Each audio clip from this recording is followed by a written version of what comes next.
And hello and welcome to Scalino's Field on the campus of Cal Poly Pomona. Dave Sobera, as always, joining you here for the play-by-play. This time it'll be a league game, the first in a while for the Inland Valley Pirates, as they take on Team San Diego in what should be a very exciting doubleheader.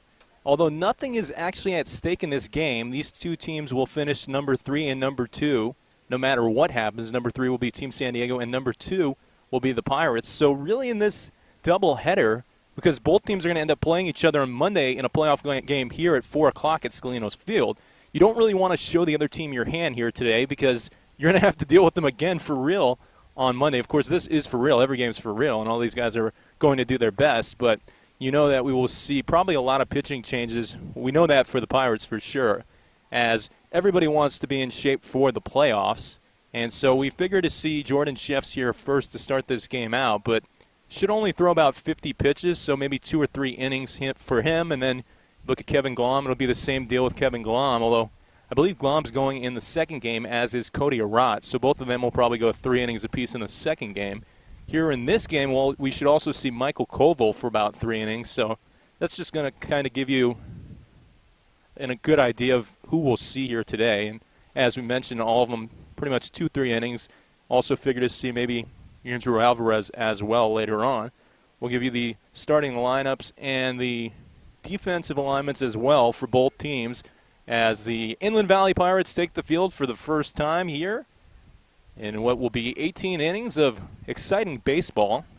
Pirates, of course, in their customary red shirts, red hats, black bills of the cap, and white pants. Meanwhile, San Diego is wearing the road gray uniforms and gray pants with their red hats. This is what the starting lineup looks like for the Team San Diego. Leading off at third base will be Tim Cole. Batting second in right field, Raymond Jones.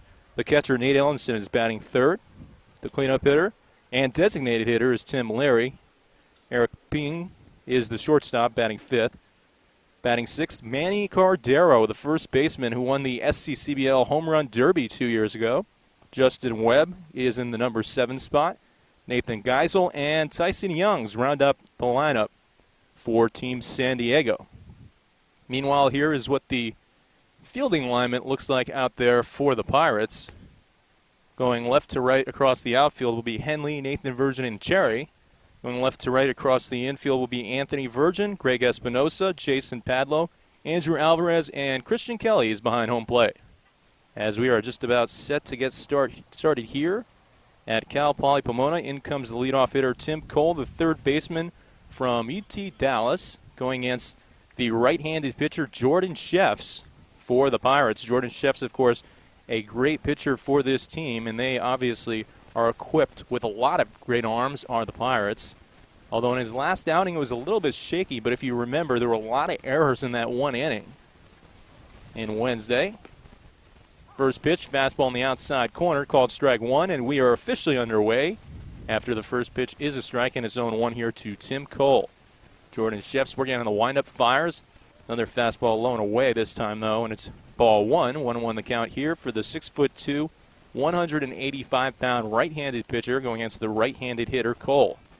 Here's the pitch, big breaking ball low and away for ball two. 2-1 the count. Of course, I'm Dave Sobera. Thanks again so much for joining us here for what should be a thrilling doubleheader, double dip between Team San Diego and the Pirates.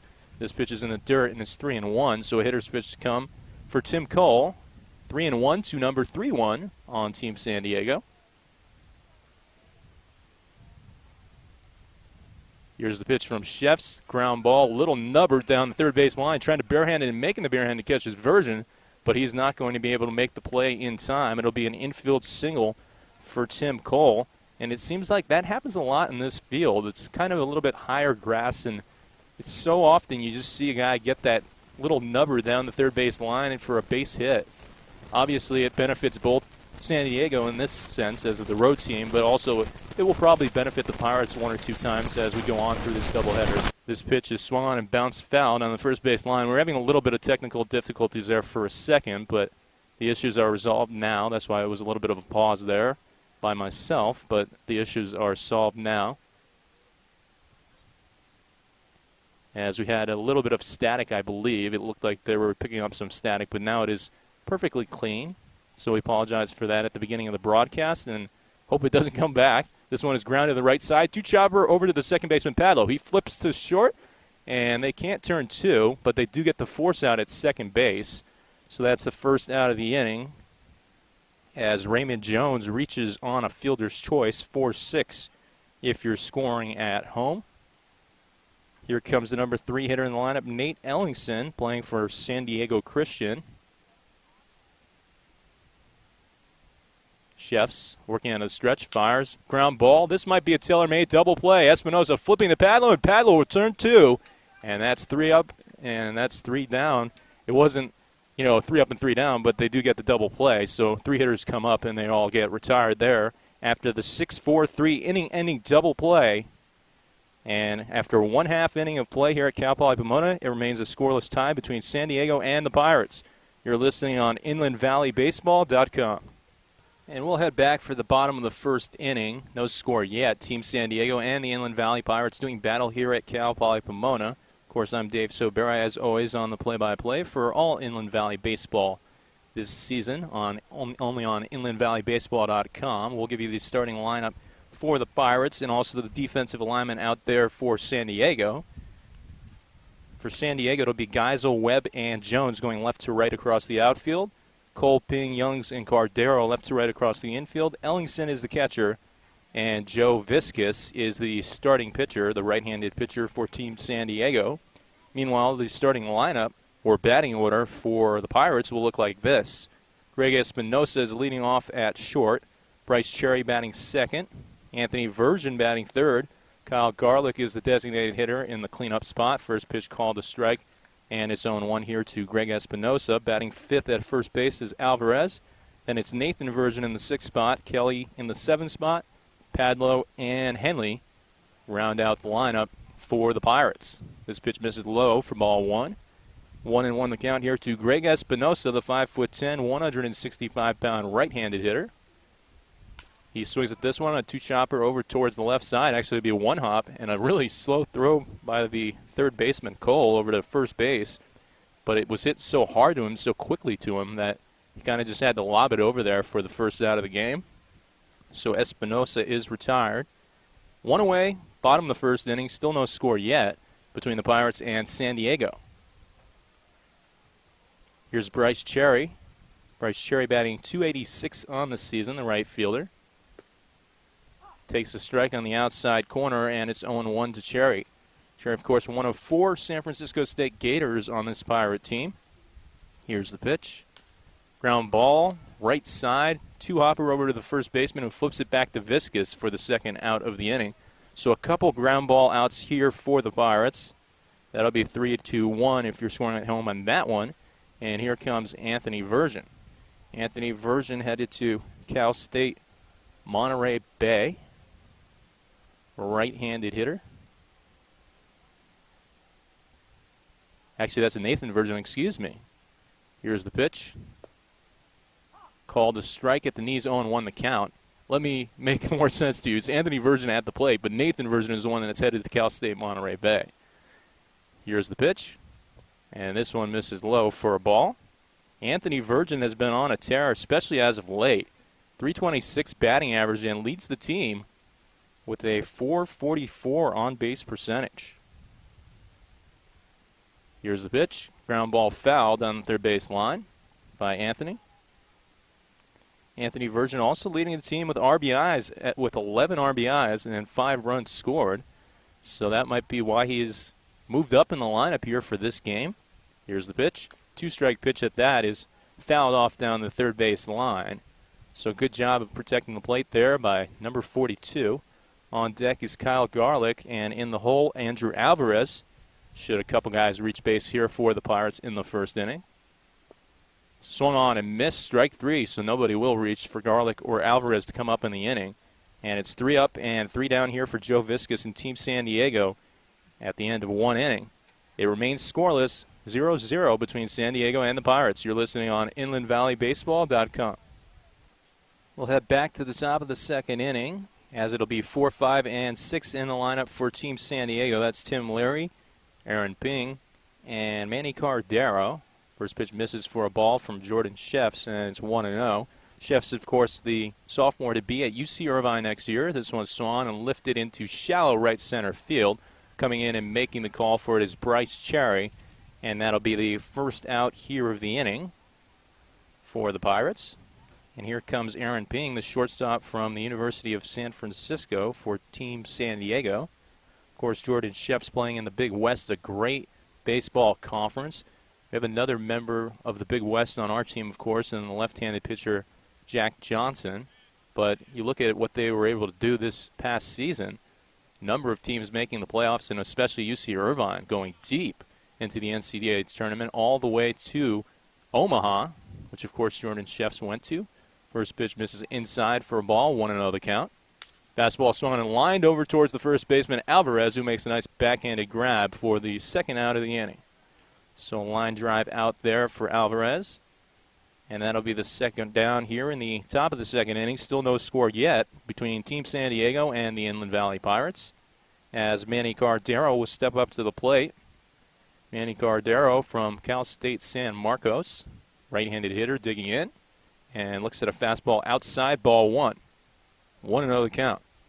Jordan Sheffs, of course, from University High School, where he was the MVP of the league and the only uni player of all time to be a three-time All-CIF selection. Nice off-speed pitch called a strike on the outside corner, and it is 1-1. At University High School, holds school records, swung on and missed, 1 and 2, for three different things. That's strikeouts, innings, and wins. And if you look at his senior season, it was just absolutely incredible, his numbers in that senior season. Breaking pitch in the dirt, 2-2 the count, 9-2 record, 80 innings pitched, 87 strikeouts, 1.05 ERA in 6 complete games that final season for University. Here's the pitch. Breaking pitch in the dirt, ball 3, and it's now a full count. First payoff pitch of the day here for Jordan Sheffs. Sheffs coming into today, 23 2/3 innings pitched with the Pirates. 2.28 ERA, 1.39 whip.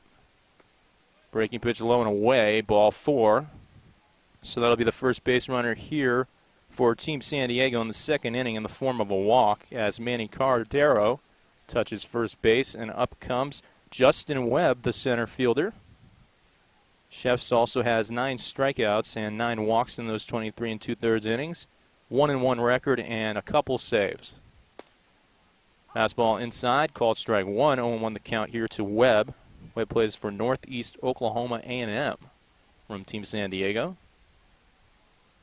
Of course, these games, as this one misses low and away, nice job by Christian Kelly to block that ball and to make sure that it didn't go to the backstop, and allowed Team San Diego to have their first man in scoring position of the day. A nice backhanded grab there. Coming inside is Sheffs, and that'll be ball 2. 2-1 the count here to Justin Webb. Well, Team San Diego and the Pirates, of course, will do battle again. Well, actually, they have 2 games today. Ground ball right side, to Jason Padlow. He stays put and makes the easy throw over to Alvarez for the final out of the inning. But as I was starting to say, of course, they have 2 here today. And then on Monday, that's the big game, because that will be the 2-versus-3 play-in game for the best-of-3 series against the Palm Springs Power. At the end of 1.5 innings of play, it remains a scoreless tie here at Cal Poly Pomona between the Pirates and San Diego. You're listening on InlandValleyBaseball.com. And welcome back to Scalinos Field on the campus of Cal Poly Pomona. Of course, named Scalinos Field after the legendary coach Scalinos here that won 3 national championships. First pitch low in the dirt, ball 1 to Kyle Garlick. Won those 3 national championships back in 1976, 1980, and 1983. So a Division II dynasty at that point, and they're trying to get back to that right here starting next season. This one is grounded to the left side and foul. 1-1 the count for Kyle Garlick. Well, this is the big spot of the lineup here, 4, 5, and 6, but specifically Kyle Garlick and Andrew Alvarez. Garlick is .375, .412 on-base percentage for the season. Obviously hasn't played that many games. Overall, 6 for 16. Here's the 1-1. Slow off-speed pitch, grounded foul. Once again down the third base line, and it's 1-2. Of course, Kyle Garlick from the University of Oregon, where he played the past 3 seasons, and is transferring here to Cal Poly Pomona to be closer to his mother. Here's the 1-2 offering. Swings at this one, and it's a little roller over to the right side. Second baseman Youngs has it under control and makes the play for the first out of the inning. So 4 up and 4 down so far here for the Pirates, as nobody has reached base yet. And here comes Andrew Alvarez, the first baseman, hitting .354 on the season, .393 on base percentage, and among the team lead in runs scored with 11. Here's the pitch. This one's called the strike on the, was low and outside, and it's 0-1 here for Alvarez. Alvarez, of course, one of the best players you'll see in the SCCBL. This one's lined in the left field. Will it get over the head of the left field? Yes, it does, and that'll get all the way back to the fence. Alvarez rounding first, and it stands up at second for a stand-up double. So that is definitely something that you like to see if you're a Pirate fan, because Alvarez was struggling a little bit with the bat lately. And this one he lifts out in the left center field over the head of Geisel. And so that'll be the first time that we have a runner on scoring position for either team here in the bottom of the second inning. 1 down. First hit for the Pirates is a double. And here comes Nathan Virgin. Nathan Virgin hitting .319, .441 on base percentage. When you talk about the Virgin brothers, they are just on base machines. He lines this one foul down the first base line, 0-1 the count, to the 6'0", 180-pound right-handed hitter. Of course, we were talking about Nathan a little bit when Anthony came to the plate. Nathan is the one that is going to Cal State Monterey Bay, and we cleared that up when Anthony was up there. Nathan, the younger of the two by only 11 months, so very, very close in age. This one's grounded to the right side to Hopper. Second baseman has to retreat, and he can't make the play. It's an error. Alvarez rounding third base very far as the second baseman Youngs throws it home, but Alvarez slams on the brakes and stays put at third base. Good decision right there. So that'll be an error charged to Youngs. As we mentioned, though, Virgin finding a way to get on base. He is an on-base machine. We mentioned that .441 on-base percentage. Of course, his brother, Anthony, with a .444 on-base clip. So they're the 2 top on-base guys on this team, both Virgin brothers. Here's Christian Kelly, and Christian Kelly really started off the season strong with the stick, and he's been picking it up a lot as of late. This one bounces foul, 0-1 the count down the third base line. And he struggled for a couple weeks in the season, but has got his average back up over 300 and is now 304. Still leads the team with 10 RBIs as well. Here's the pitch, and the runner goes. This one misses outside. Throw down the second, not in time. Sliding ahead first and safe is Nathan Virgin with the stolen base there. And now you have 2 runners in scoring position in the form of Nathan Virgin at second and, of course, Andrew Alvarez at third. Alvarez doubled to left center, and Nathan Virgin reached on the error by the second baseman Youngs. Here's the pitch from Viscus. Swung and chopped foul down the third base line by Christian Kelly. Christian Kelly, of course, was originally starting his career at UC Santa Barbara before transferring here to Cal Poly Pomona. Redshirted that first year, so didn't lose any eligibility as a Gaucho. He's going to have to protect the plate here with a 2-strike count. Ground ball straight back at Viscus. Viscus looking to second, and he has Nathan Virgin off the base. And in this situation, Virgin is going to be tagged out as Christian Kelly runs all the way to second. So that'll be the second out of the inning as Nathan Virgin is tagged out over there at third base. Christian Kelly, reaching on a fielder's choice, goes all the way to second. And here comes Jason Padlow. What was interesting, because I think the reason Viscus looked to second was because he forgot the guy stole second base on him. And he was thinking that he was going to double up the Pirates there and throw to second, and then they were going to turn it to first to get out of the inning. But it just so happened that Nathan was off with the pitch about halfway in between second and third. He thought it was going to get through the middle past Viscus, but Viscus showing good reflexes and making the catch and catching him off the bag. Here's the first pitch to Padlow, and it misses. Oh, it's called a strike on the inside corner, and it's 0-1 to Jason. Jason, one of 8 Cal Poly Pomona members on this team. Of course, a lot of baseball in his background for the 5'11", 200-pound right-handed hitter. Here's the pitch, slow breaking pitch, fouled down the third base line, and it's 0-2. Says he has a lot of baseball in his background because his grandfather and father both played in the minor leagues, and his brother now also currently playing in the minor leagues. So very, very good genes in the Padlo family, specifically for baseball. Still 2 men in scoring position for the Pirates here in the bottom of the second inning. Would love to jump ahead right here if they could. This one's low and inside, ball 1, 1-2 the count here to Jason Padlo. Jason Padlo coming into today, struggling a bit this summer with the bat, .212 batting average, .316 on base percentage. Nolan Henley on deck, should Padlo reach. Here's the pitch. Slow off-speed pitch, misses inside for ball 2. 2-2 the count here to Jason Padlo. As we mentioned, Padlo playing here for the Broncos did very, very well, both as a freshman and a sophomore, hitting well over 300 both years. This one's grounded foul on the third base line, so a good job of protecting the plate right there for number 9, and he stays in this count against Joe Viscus at 2-2. Sixth pitch of the at-bat set to come from Viscus to Padlo. Nolan Henley hoping to get his cuts in this inning. As this breaking pitch misses low and away, nowhere near the zone, and it's 3-2. Good job by the catcher Ellingson to block that baseball, because if that had got past him, definitely Alvarez was coming in to score his 12th run of the season. Viscus working out of the windup with no real threat of a stolen base at home. Swung on and missed in the dirt. Actually, it's fouled. It was foul tipped by Padlo, so Padlo still fighting off Viscus. And it's now the 9th pitch of the at-bat set to come to number 9. So an epic at-bat ensuing here for Jason Padlo. Would love nothing more than to take advantage of this pitch right here. Payoff pitch, runners on second and third. Second inning, and this one misses low and inside.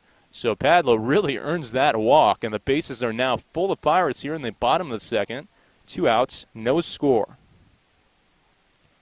Nolan Henley, the number 9 hitter in the lineup, now steps up to the plate with the bases loaded. He is one of 4 guys to hit the ball out here at Cal Poly Pomona this season. So he does have pop behind that bat.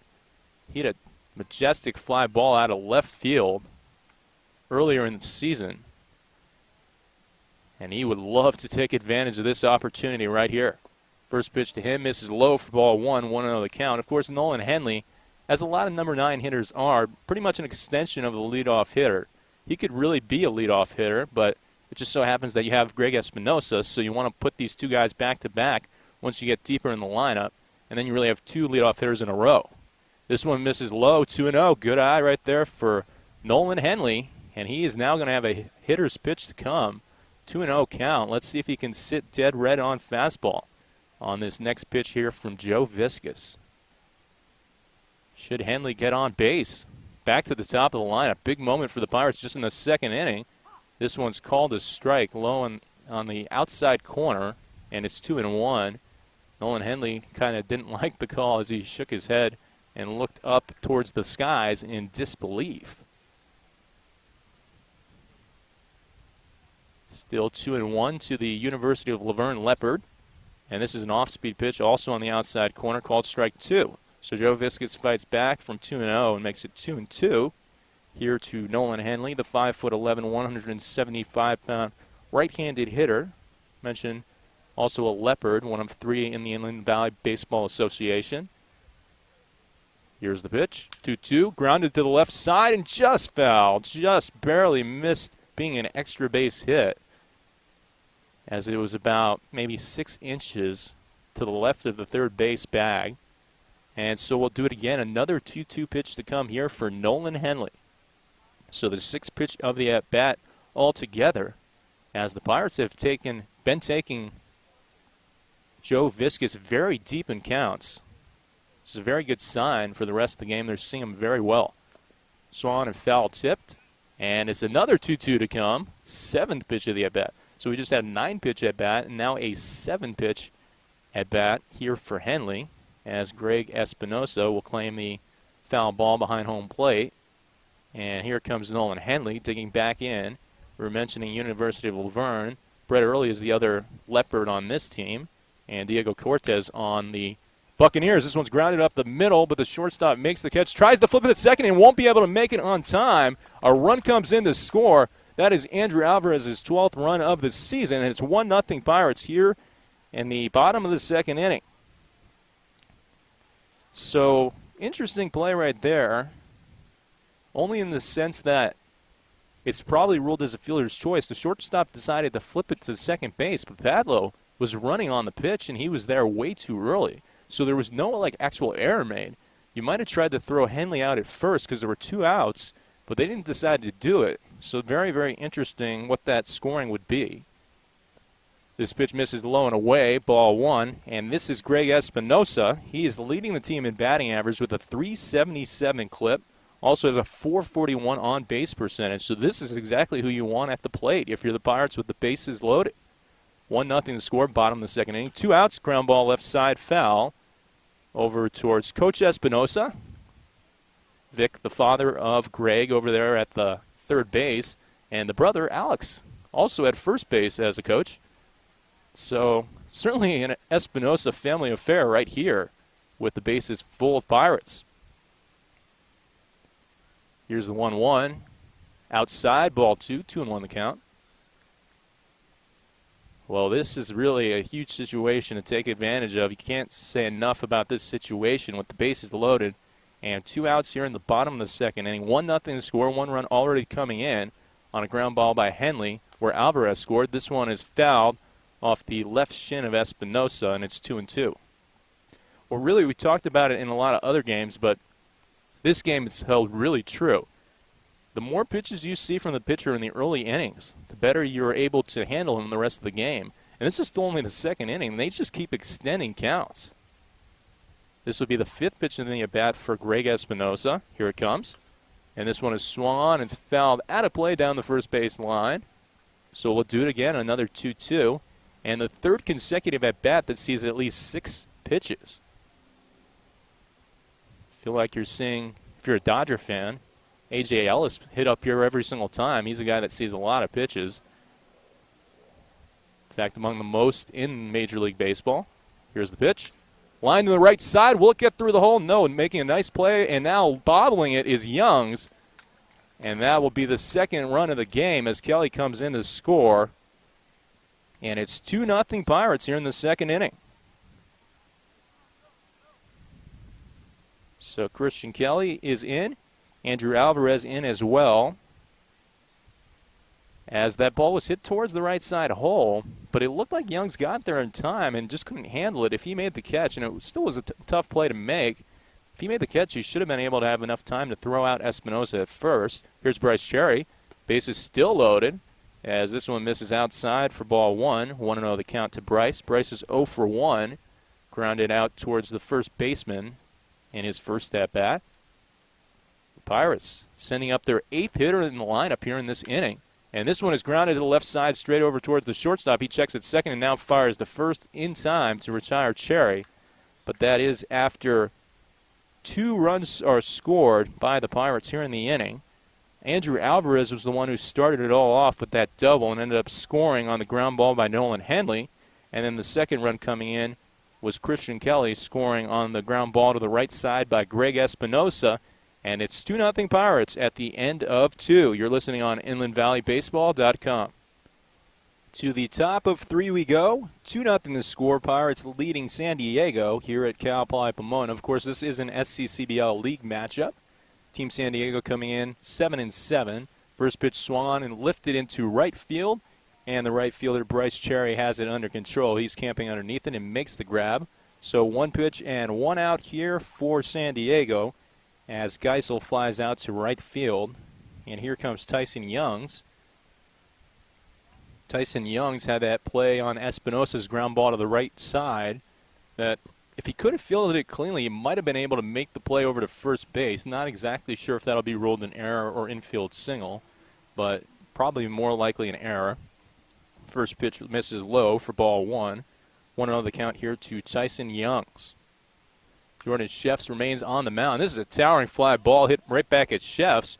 And now Andrew Alvarez is calling him off and makes the catch for the second out. As Sheffs was kind of shrugging his shoulders and smiling, I think Jordan wanted to make that play. But that'll be the second out nonetheless here in the top of the third inning, as number 24 has been cruising here for the Pirates in this game. And it's nice to see Jordan get a start here. I don't know if he's had a start all season long. And you just feel more comfortable when you start the game. Actually, he did have one start in a doubleheader. If you recall, in that doubleheader, he finished the game and then started like 2 innings after that. It was against the Heat. Ground ball up the middle, base hit here for Tim Cole. So Tim Cole reaches base. That'll be the first base runner here in the third inning for Team San Diego. Well, we were talking about how impressive Jordan Sheffs was at University High School, setting all sorts of records for his high school and also being a 3-time All-CIF selection. I mean, that's not easy to do once. And he did it pretty much every time out there for University High School. Here's the left-handed hitter, Raymond Jones, 0 for 1. Called a strike. Wow, what a throw by Christian Kelly from his knees. And he has gunned out Tim Cole trying to steal. And when you have a guy like Christian Kelly behind home plate, and you can just rely on him to do something like that, I mean, wow. You just got to smile when you see a play like that. It was that good. And I hope I did it justified, how I reacted on that, because he was literally off his knees and just gunned the guy out by about 3 or 4 feet on the play. And so Christian Kelly, what else is new from him? Just one of the best defensive catchers you'll see out here. And at the end of 2.5 innings of play, it remains 2-0 Pirates leading San Diego. You're listening on InlandValleyBaseball.com. To the bottom of 3 we go. 2-0 the score. Inland Valley leading San Diego here at Cal Poly Pomona. Scalinos Field, the home of all Inland Valley baseball games for both the Pirates and Buccaneers. This is the final game of the regular season, the final 2 games at that, with a doubleheader against Team San Diego here today. Meanwhile, the Bucs will finish their season tomorrow in Victorville, Victor Valley College to be exact, as this pitch is called a strike on the inside corner. 0-1 the count here to Anthony Virgin. They will take on the High Desert Heat with 4th place on the line. Should the Buccaneers sweep that doubleheader, they will be 4th place. Swung on and missed. And it's 0-2. Of course, when you think about it, they split so far earlier this season, the Heat and Bucs. So not out of the realm of possibilities as this fastball misses low and away, 1-2 the count, for them to sweep that doubleheader, especially considering Adam Quintana, that all-star right-handed pitcher and MVP of the league 2 years ago, will not be starting or even pitching in that doubleheader on Saturday. Let's look back at this one, as this one's fouled here, and it's 1-2 for Anthony Virgin. Virgin is 0 for 1 with a strikeout. This one misses high and inside, off-speed pitch, and it's 2-2. Well, taking Joe Viscus very deep in counts has been a common theme running so far for these first 3 innings, and this one's the same. This is a towering fly ball to deep left center field, but now camping underneath it and making the grab is Geisel for the first out of the inning. Anthony Virgin, believe it or not, was the only hitter to not come up in that second inning. Pirates sent up 8 men to the plate and scored 2 runs, and really it all started with Andrew Alvarez's double to left center, straight at the Cal Poly Pomona sign. And it was really a good sign for the Pirates because Alvarez has struggled a little bit lately with the bat, and I guess you could see that based on the fact that he went down from the 3 spot to the 5 spot today. This one was grounded to the left side by Kyle Garlick. Making a diving try is Leary, the third baseman, but he can't make the catch. So that'll be an infield base hit here for Kyle Garlick, as there's a hit through the left side hole, and neither the third baseman nor the shortstop could handle it. And here comes Andrew Alvarez. Alvarez with a double. He's 1 for 1 and also scored a run on a ground ball by Nolan Henley up the middle. If you recall, on that ground ball, the shortstop tried flipping it to second, and he didn't get the ball there in time to retire the sliding Jason Padlow. Throw over to first, not in time from Viscus. We're talking about Andrew Alvarez, and he is absolutely 100% going to be on the All-Star team next Saturday in Palm Springs. Here's the pitch. And this one's called a strike on the outside corner to Andrew Alvarez. Seems like he always gets those strikes called on the outside corner that, to me, look a little bit questionable, and it always seems like it goes against him.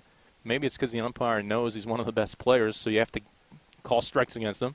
This one swung on and missed way high in the zone. So that's the second strike here to Andrew. Andrew Alvarez, of course, 6'4", 230 right-handed hitter.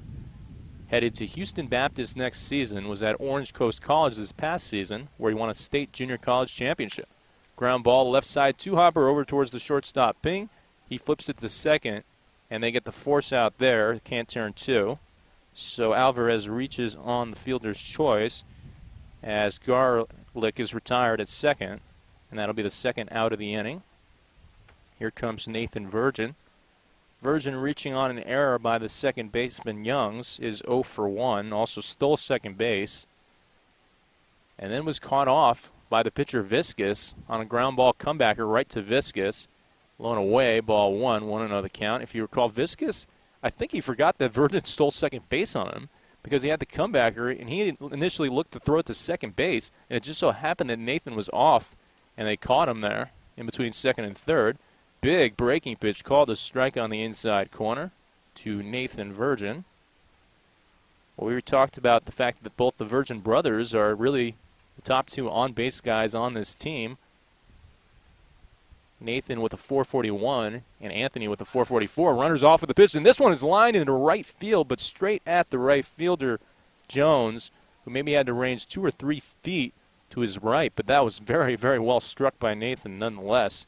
And that'll do it here for the third inning. At the end of 3, it'll remain a 2-0 ball game. Pirates leading San Diego. You're listening on InlandValleyBaseball.com. To the top of 4 we go. There is a new pitcher on the mound. That would be the southpaw Jack Johnson in to relieve for Jordan Sheffs. As we mentioned at the top of the broadcast, we figure for pretty much everybody to pitch maybe about 3 innings here today because they want to save everybody's arms for the playoffs starting on Monday.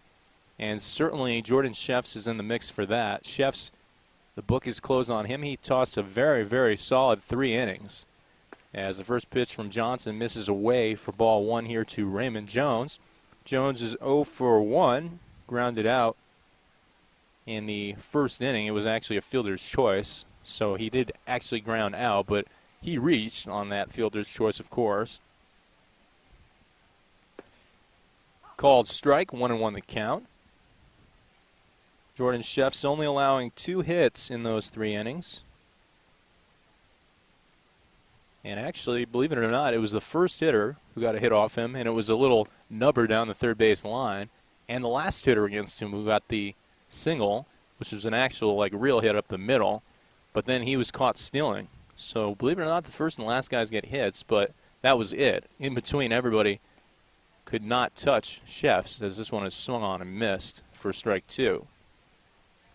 So it's good to see Jordan Sheffs do well here after struggling a bit in his last outing. We mentioned there were also a lot of errors involved in that game as well, which kind of hurt him as well. 2-2 the count here for Jack Johnson.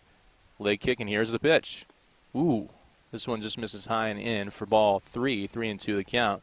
Tried throwing a backdoor breaking ball and a backdoor slider to be more specific to a left-handed hitter in Raymond Jones. Of course, Jack Johnson, 6'0", 190. Plays for UC Riverside, where he will be a sophomore next year. Here's the pitch. Fly ball to shallow center field, now left center as it's tailing over towards the left fielder, Henley, who makes the grab. And we've talked a lot about Henley's foot speed, and he covers a lot of ground out there. But as the left-handed hitter hits it over to the left side, it usually does tail to the left. And that one tailed a lot all the way back towards Mr. Henley, who ended up making it look routine, which is what he always does out there in left field or center field if he's out there. First pitch high and away, ball 1. 1-0 the count here to Nate Ellingson. He's 0 for 1 with a ground out into a double play. Jack Johnson coming into today, 24 innings pitched as this one misses high and in for ball 2. 2-0 the count. In those 24 innings, 33 strikeouts, so I guess you would say the ultimate strikeout pitcher for the Pirates this season. Also only 14 walks, so very, very good ratio there.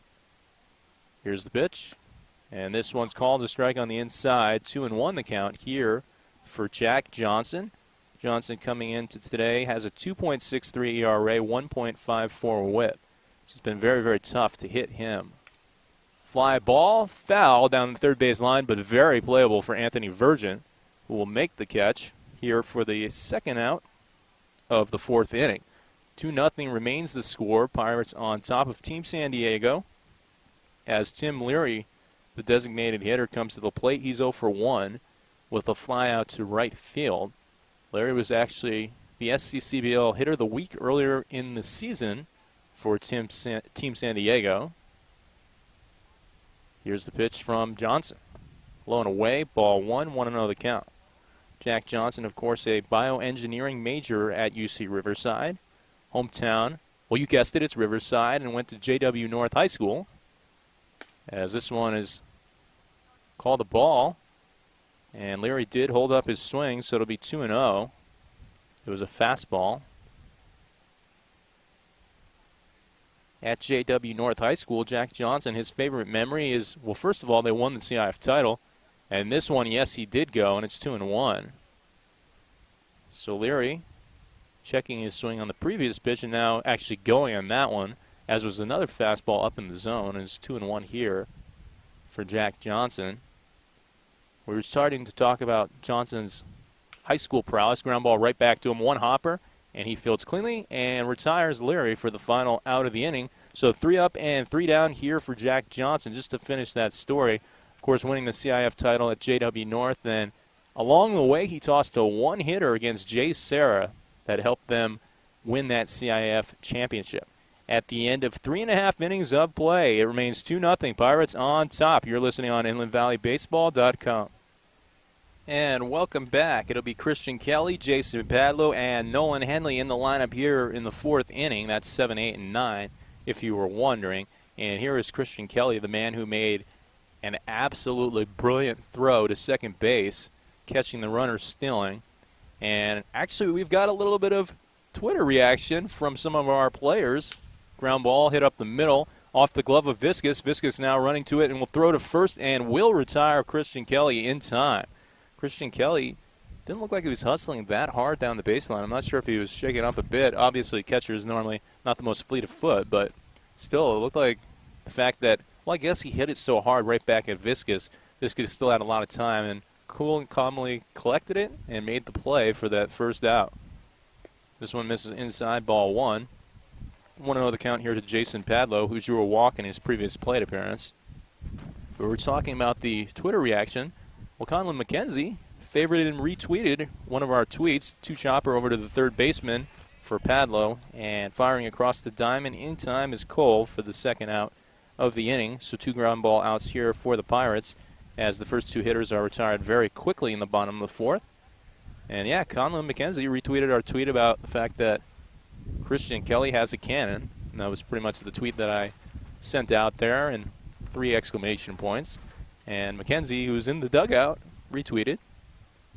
So there we go.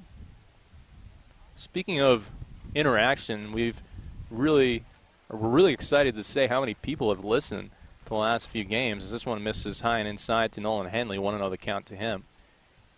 We've had 125 views in our last home game and 133 in the previous. So a lot of views overall for those 2 games. As this one's called the strike on the inside corner, 1-1 the count to Nolan Henley. Henley reaching on the fielder's choice up the middle. That scored Andrew Alvarez, if you recall, back in the second inning. In that second inning, Pirates getting both of their runs. As this one swung on and missed, 1-2 the count here to Nolan Henley. Nolan's batting .211 on the season, 7 runs scored and 2 RBIs. Henley, a business administration major at the University of Laverne. Lines this one on the right side, and it dies in the grass. Making the play over towards first base is the second baseman Young. So 3 ground ball outs here in the fourth inning, and that'll do it for the fourth. It remains 2-0 Pirates as we head to the top of the fifth. You're listening on InlandValleyBaseball.com. We'll head to the top of the fifth inning. 2-0 the score. Inland Valley on top of San Diego. It'll be Aaron Ping, Manny Cardero, and Justin Webb due up for Team San Diego in this top of the fifth inning. First pitch from Jack Johnson paints the inside corner, called strike one. 0-1 the count here to Aaron Ping. He's 0 for 1. Lined out to the first baseman, Andrew Alvarez, on a nice play by Alvarez, as this is a slow off-speed pitch fouled down the third base line. 0-2 the count, and that's normally what will happen when you swing at a pitch on the outside and try to pull it. You normally hit a harmless ground ball over to the left side. This time, though, it's foul here for Aaron Ping.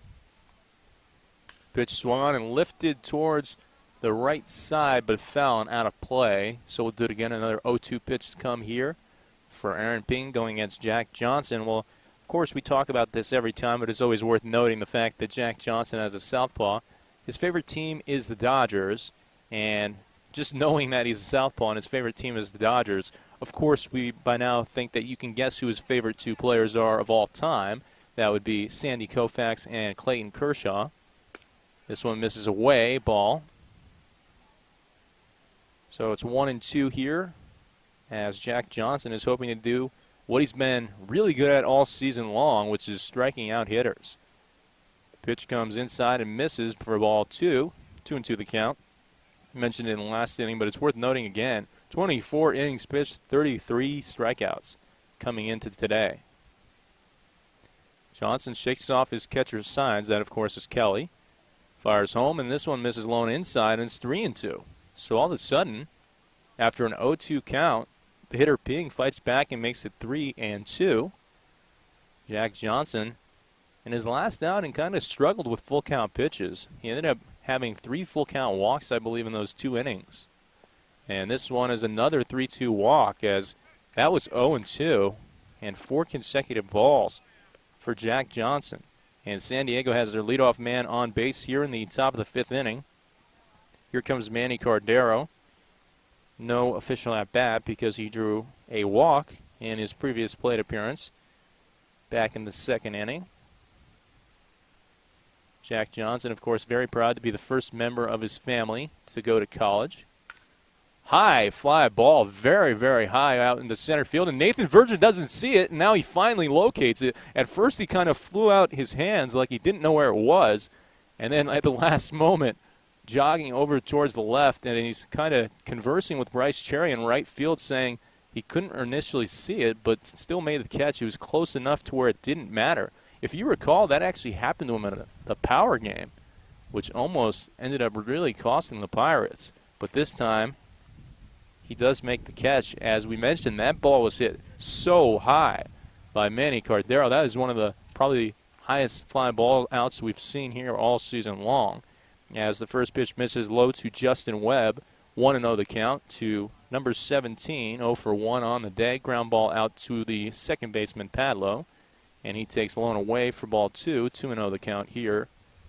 As Jack Johnson hoping to maybe get a ground ball double play here and get out of the inning. And then if he could do that, he would be the pitcher of record, as he throws over to first, not in time. Staying up on his 2 feet is Aaron Ping.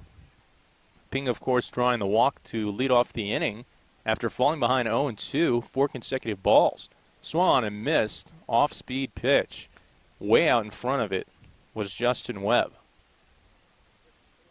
Once again, obviously for the Pirates, they're going to be the 2 seed no matter what. But if you win both games in the doubleheader, you are the co-champion for the regular season of the SCCBL.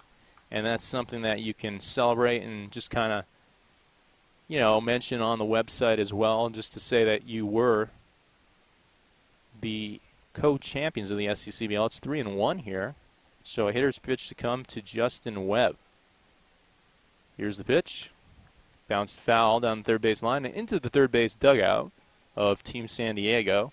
Of course, the Pirates, they use the first base dugout because, well, first of all, when you have an early game, that's where the shade is. I think that's first and foremost. But secondly, also, the clubhouse over there is right behind first base. So that, of course, is where Cal Poly Pomona also uses their home dugout as the first base dugout.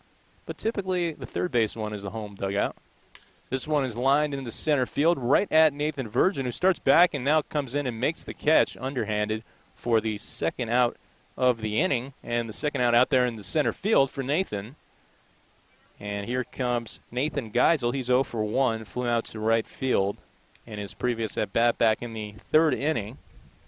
It's been a very, very good outing so far for Jordan Sheffs and Jack Johnson combined.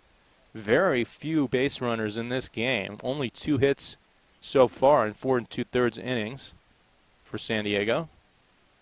Nice slider. Wow.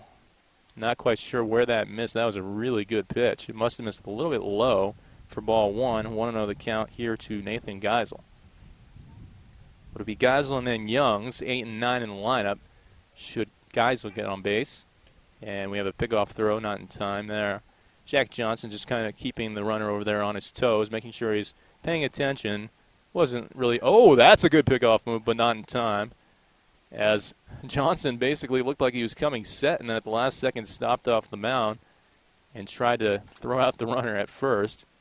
So you see a couple different pickoff moves with Johnson, as this one is swung on and fouled over the first base dugout by Nathan Geisel. I mean, most lefties you see normally they'll just go with their right leg over to first. Johnson does that, but he also steps off the mound with his left foot. So kind of hard to read as this one misses outside for a ball. And that's always, just in general, left-handed pitchers are much tougher to steal against and much more deceptive because they're facing you. Whereas a right-handed pitcher, and they can just step towards you, whereas a right-handed pitcher obviously can't do that.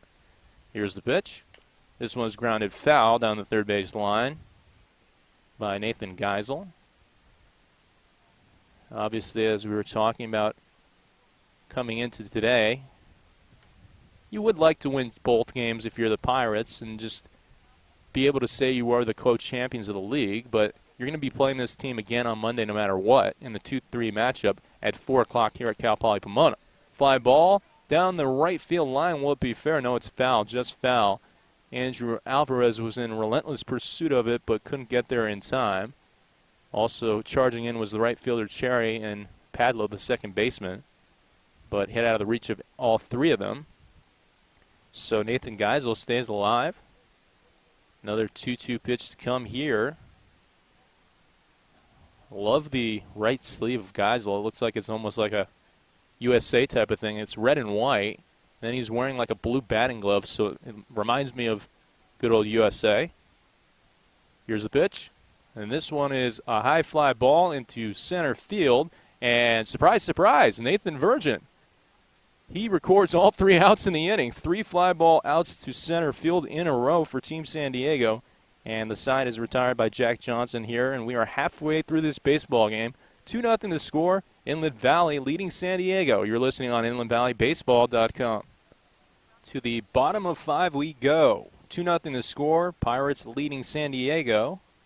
Both runs scored in the second inning, and that's all that's been scored in this game, of course, as this pitch misses inside for ball 1. 1-0 the count to Greg Espinosa, whose father is getting the decision, I guess, so to speak, in the sense that he is the manager here today for both games and was also the manager on Wednesday against the Force. This one misses inside, 2-0 the count. Heard Ryan Romero saying before the game, we're looking to get you a winning record as a manager. This one's lined in the center field for a base hit. And Greg Espinosa continues his tear as he is just driving the ball so well over the past really probably 3 or 4 weeks of this season. As we mentioned, coming into today, a .377 batting clip leading the team. And obviously that's going to go up right there after that line drive base hit in the center field. And so the leadoff man is on base with a single. And here comes Bryce Cherry, 0 for 2, a couple ground ball outs. Looks at this one in the dirt for ball 1. 1-0 the count to Bryce. Bryce Cherry coming into today, .286 batting average, .362 on base percentage, 8 RBIs and 6 runs scored. So he's been very, very productive for the Pirates. Pickoff throw, not in time from Viscus. Bryce Cherry, 6'1", 205, left-handed hitter. Hometown is Atascadero, went to Atascadero High School. This one misses upstairs, 2-0 the count. Atascadero was an all-state selection, 2-time all-county selection, 3-time all-league, and also the San Luis Obispo Player of the Year as a high school player. Viscus taking his time and now fires, and this one misses low for a ball. So it's 3-0 here to Bryce Cherry as he looks down at the third base line, maybe to see if the take was on. No signs from Coach Espinosa, so let's see if he tries to swing here on a 3-0. Here comes the 3-0 fastball right down Broadway, and obviously Cherry was taking all the way, and it's 3-1. So maybe Coach Espinosa didn't even have to make a sign. Cherry just knew that on a 3-0 pitch, you usually take that pitch. But now it's a hitter's pitch, 3-1. Espinosa off with the pitch, and this is a fly ball lifted down the left field line. Will it stay fair? That's the question. It is fair, and so that'll fall down for a single as it was tailing down the left field line. We talked about that earlier. When a left-handed hitter hits the ball to left field, it always slices to the left towards the foul line. And that was very, very close, and we've mentioned this before. There's no chalk out there in left field, so it's very hard to decipher whether or not it's fair off the bat. But that one must have been very, very close to being, in that fair foul zone. And it just lands fair for a single for Bryce Cherry. Espinosa had to hold up at second base because he wasn't sure if it was going to be caught. There were a couple things going on there. The left fielder Geisel was charging it, and also it might have been foul. But obviously, if he thought it was foul, he still probably would have run if he thought it was going to be a hit nonetheless. But in this situation, he saw that potentially the left fielder might make the play, so he had to kind of hold up right before he went to second in case he had to go tag back up to first base. Corner infielders are in a sack bunt situation, and this one misses low and away for ball one. 1-0 the count here to Anthony Virgin, 0 for 2 in this game. Struck out in the first and flew out to left field in the third inning. Obviously, for the Pirates, if you can get both runners in scoring position with 1 out and a 2-run lead, that's the name of the game, manufacturing runs. And scoring around again. And this one's called a strike, and the runner's off of the play. Greg Espinosa sliding down to third base and is thrown out. So another base running error by the Pirates. That's the second one of the day, as Espinosa just, I guess, thought that the bunt was going to be applied by Virgin and was too aggressive. So that'll be the first out of the inning. Tough for the Pirates, considering, as this pitch misses inside to Virgin, considering you led off the inning with a couple base hits. Still maybe might get a run, but nothing to show for it so far, as Espinosa is caught stealing at third. He was showing off a lot of speed. He almost beat it out, but, he was pretty much dead to rights as he decided to go, assuming that Virgin would bunt that last one. 3-1 the count here. So now Virgin, he might be able to take advantage of a hitter's count, as Bryce Cherry takes a very, very slender lead off first. Viscus checking at first, and now will fire home. Swung on and foul. That'll play behind first base and into the adjacent parking lot. Of course, the parking lot out there is for the students here at Cal Poly Pomona. Also adjacent to first base dugout is the dormitories for Cal Poly Pomona, which will cause some shade later on today in the second game of the doubleheader. Cherry off with the pitch, ground ball left side. Nice glove play by the third baseman Cole, and he makes the play to first to retire Anthony Virgin. And Cole really showing off a lot of range there, catching it on the one hop and cutting off the ball before it potentially got through that left side hole for another base hit. So that was a really big play for San Diego, as that'll be the second out of the inning. Because if that had gotten through the hole, it would have been 2 men on and 1 out here, and it would have been 3 consecutive base hits. Here's Kyle Garlick. He's the cleanup hitter, 1 for 2, singled in the third and grounded out in the second.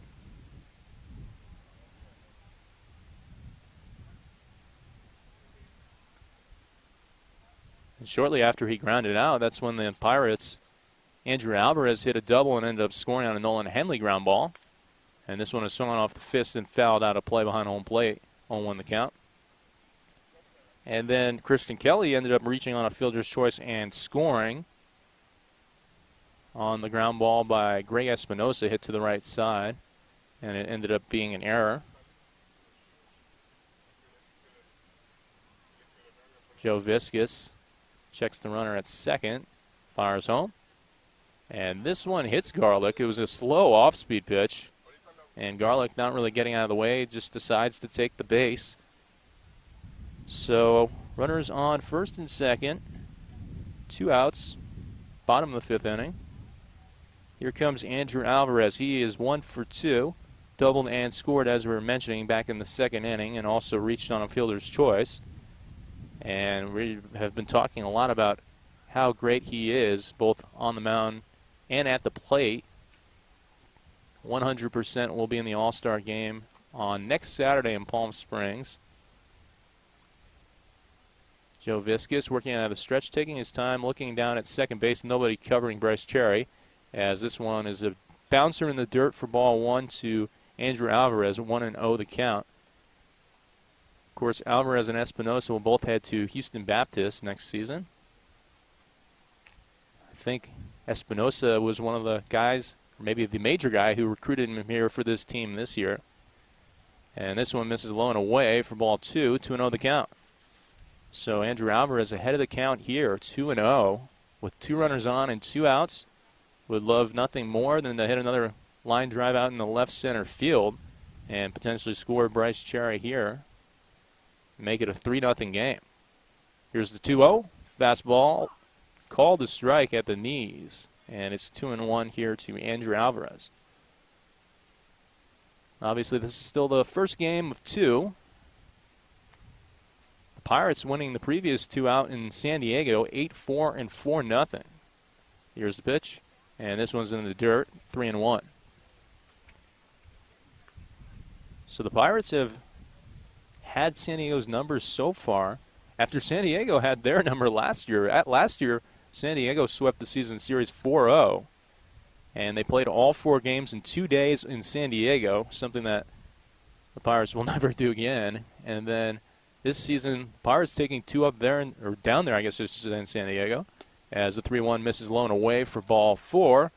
And that is a 5-pitch walk drawn by Andrew Alvarez. Bases loaded again here for the Pirates. It's Bryce Cherry on third. He had a single. Kyle Garlick was hit by a pitch. He is on second. And Andrew Alvarez, just drawing that 5-pitch walk, is on first base. And here comes Nathan Virgin. Virgin is 0 for 2. Reached on an error in the 2nd inning and flew out to right field in the 3rd inning. Also stole second base. And then was caught off in between 2nd and 3rd. You mentioned when Espinosa was caught off between 2nd and 3rd. That was the 2nd time there was a base running error in this game, both of which really ends up costing the Pirates a couple runs. Line drive to right field and straight at the right fielder, who will make a couple steps to his left and make the grab out there. That was Jones for the final out of the inning. So another long inning for the Pirates, but this time they can't scrape anything across the plate. And at the end of 5, it remains a 2-0 ball game. Inland Valley leading San Diego. You're listening on InlandValleyBaseball.com. We'll head to the top of the 6th inning. 2-0 the score. Pirates on top here. It'll be Jack Johnson working his 3rd inning. And up comes the number 9 hitter in the lineup, Tyson Youngs. He takes low and away for a ball. Ball 1, 1-0 the count. And welcome back. We were having a little bit of technical difficulties there for a second, and they're resolved again, as this is the pitch from Jack Johnson. This is low and away for a ball here against the number 9 hitter in the lineup, Tyson Youngs. It's a 1-strike count to Youngs, and I believe 3 balls. I believe it's 3-1, as I was just trying to resolve that issue with the stream very quickly. Here's the pitch from Johnson. And this one is grounded off the hands to the left side over towards Johnny Reynoso, the new 3rd baseman. He makes the play over to first. So 5-3 on that put out. Reynoso in for Anthony Virgin.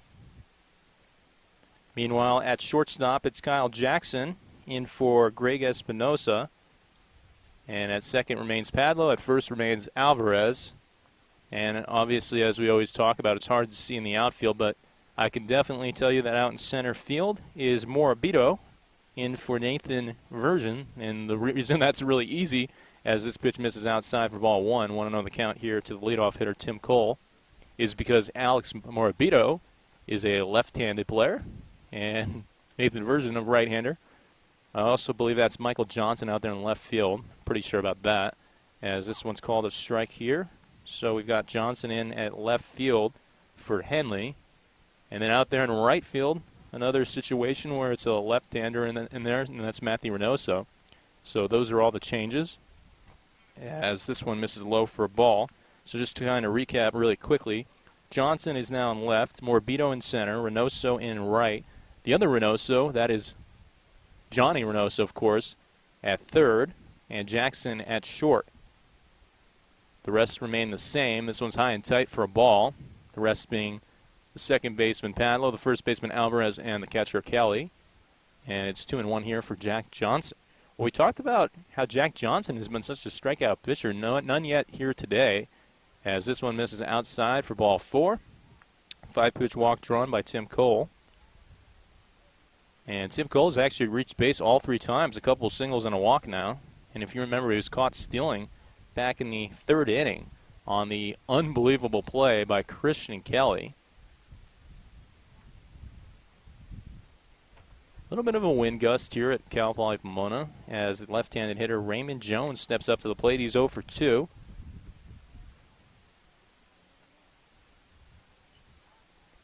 The middle infielders will play double play depth here in the top of the 6th inning with no outs. And this one misses low for ball 1. 1-0 the count. With 1 out.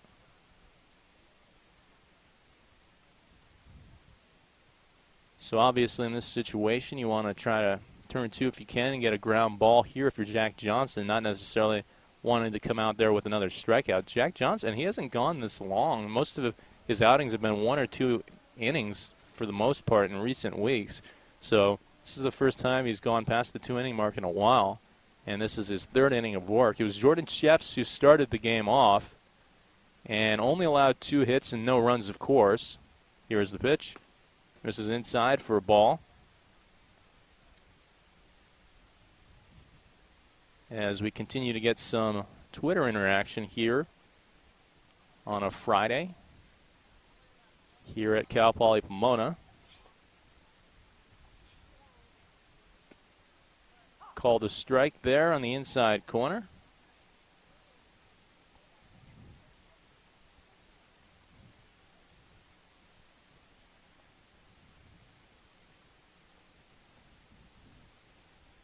Jack Johnson coming set, working out of the stretch, checks the runner at first, fires home, called the strike on the outside corner here. Well, for the Pirates, this has been a good start to the game, getting 2 runs in that 2nd inning. But ever since then, nobody could score. The Pirates have had a lot of opportunities. It's now a full count here for Jack Johnson, left-handed pitcher, left-handed hitter. Hitter, of course, being Jones, and way off was the runner on first. And they're going to call a balk. That's the first balk we've seen all season long, actually, as Jack Johnson saw the runner taking off. That was Tim Cole, and he tried to make the play to first and step off the mound, but he had already come set, so he couldn't do it.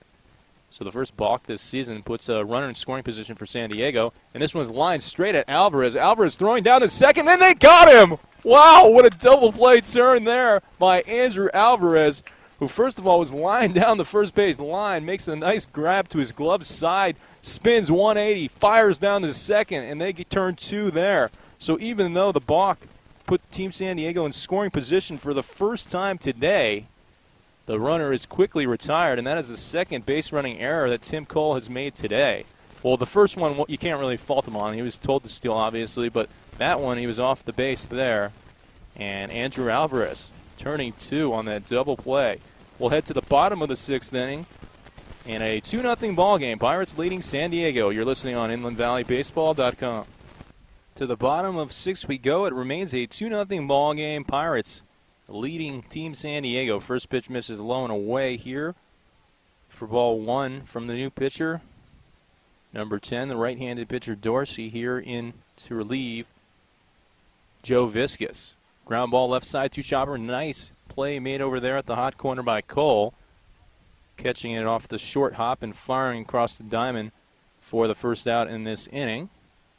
So Christian Kelly is retired and now falls to 0 for 3 on the day. If you do recall, he did reach back in the second inning and scored one of the two Pirates runs on a ground ball through the right side by Greg Espinosa. Here's the pitch, and it misses high and in for ball one. 1-0 the count to Jason Padlow. Padlow is 0 for 1, grounded out to the third baseman in the fourth inning and walked in the second inning. This one misses low for ball two. 2-0 the count to Jason. On deck is Michael Johnson, so Johnson will come in the spot for Nolan Henley. As we mentioned, he was out there in left field in the last inning, and this one misses away for a ball. Well, I know Joe Viscus is one of the top pitchers on this Team San Diego team, and the Pirates getting 2 runs off him in 6 innings, so we probably won't see him on Monday, that's for sure. And this one's called to strike at the knees on a 3-0 pitch, where Jason Padlow was already about a quarter of the way down to first base, just assuming that it would be called to strike. But you know the drill. Anytime it's a 3-0 pitch, if it's anywhere near the zone, an umpire will normally call it a strike. And so this one does miss alone away for ball 4. 5-pitch walk drawn by Jason Padlow. So Padlow reaching for the second time in the game, both on walks. And here comes Michael Johnson. Michael Johnson in for Nolan Henley, as we mentioned. Henley did have a run-producing ground ball up the middle back in the second inning, which ended up scoring Andrew Alvarez. But Michael Johnson, one of 8 Cal Poly Pomona members of this team, 6'0", 170-pound right-handed hitter. Also, of course, a returning player for the Pirates, one of 17 returners this season. Here's the pitch, and it misses low for ball 1. 1-0 count here for Dorsey. Johnson is a major in kinesiology and aspires to be a physical therapist after his baseball days are over. Here's the pitch, and it misses inside for another ball. So Dorsey really struggling so far to find the zone. Jason Padlow drawing a 5-pitch walk, and now 2 balls in a row here to Michael Johnson. And really the one strike call probably would have been a ball no matter what if it was not on a 3-0 pitch. Here's the 2-0. Blown away for another ball. So it's 3-0 here. 8 pitches thrown, 7 balls. Not a good thing if you're Team San Diego and Dorsey. Dorsey checks the runner at first, comes set in the stretch, and fires. Fastball upstairs, ball 4. So 2 consecutive walks here.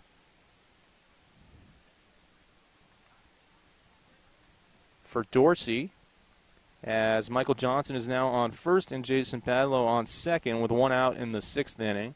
Of course, the first out was made on a ground ball out by Christian Kelly, but we were just talking about the last 9 pitches. He threw 8 balls. Christian Kelly grounding out on the first pitch he sees. And here is Kyle Jackson.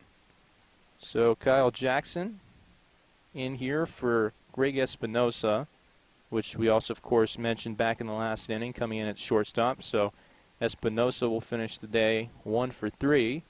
He had a single in that last inning and also reached on an error and grounded out. Kyle Jackson was actually an SCCBL All-Star last year, one of 4 for the Pirates. Here's the pitch. Squaring around and bringing it back is Jackson on the pitch that misses low for ball 1. 1-0 to number 1-0. 6'1", 205-pound right-handed hitter from Chaffey College. Hometown Claremont, and went to Claremont High School. You mentioned also being a SCCBL All-Star last season. Last season, he hit .340 with the Pirates. Here's the pitch. And that's a strike at the knees. 1-1 to Jackson. The corner infielders are in. Meanwhile, the middle infielders playing double play depth with 1 out here in the bottom of the 6th inning. 2-0 the score. Pirates getting both runs back in the second. Here's the pitch.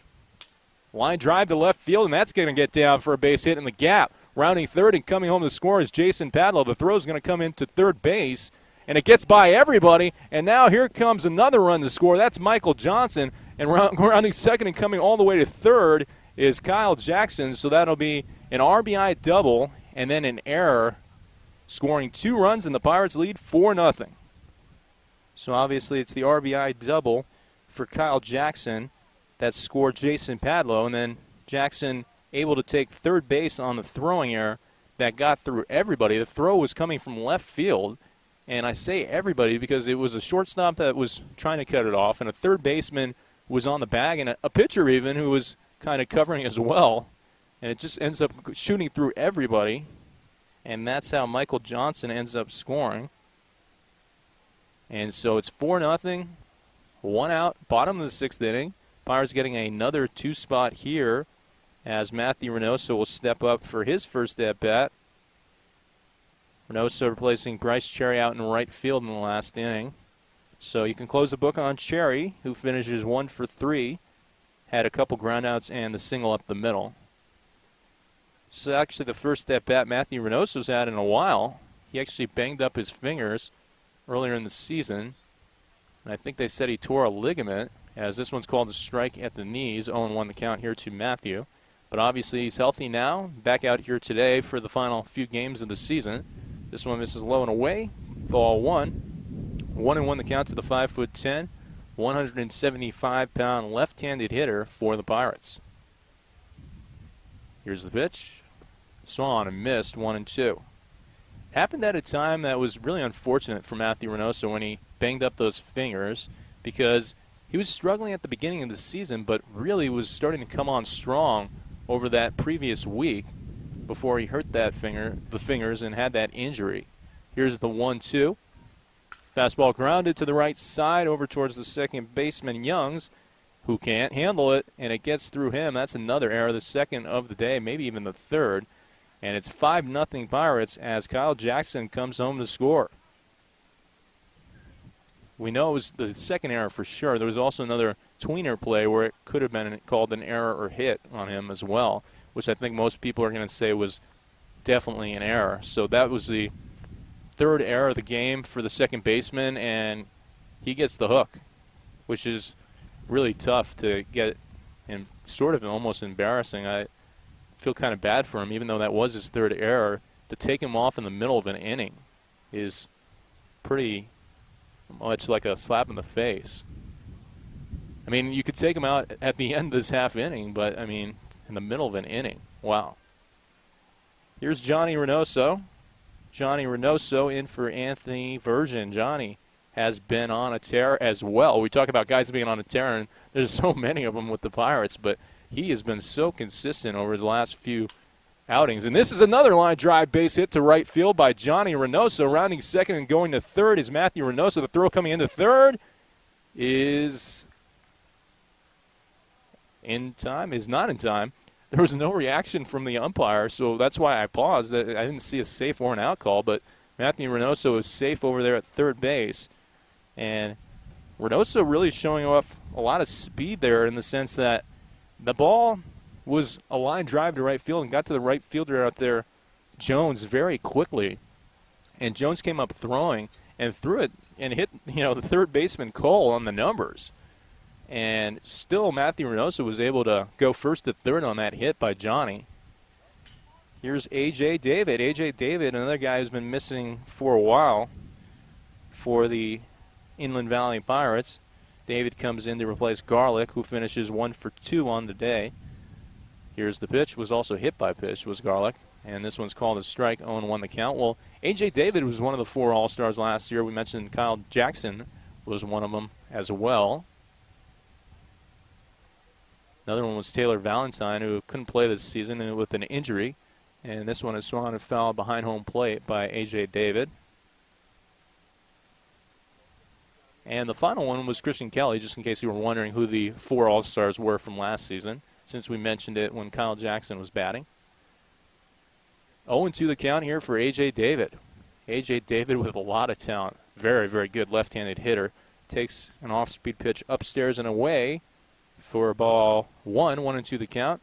A.J. David, 6'2", 200 from Cal Baptist, where he will be a junior next year. Signed with Cal Baptist in December before his sophomore season even started at San Bernardino Valley. And this one misses high again for ball 2, 2-2 the count. And at San Bernardino Valley, put up just absolutely ridiculous numbers. When you look at the batting average and the 386 batting average of a freshman, 443 on base percentage, was an All-American. This one is swung and foul behind home plate. So staying alive is number 28, A.J. David.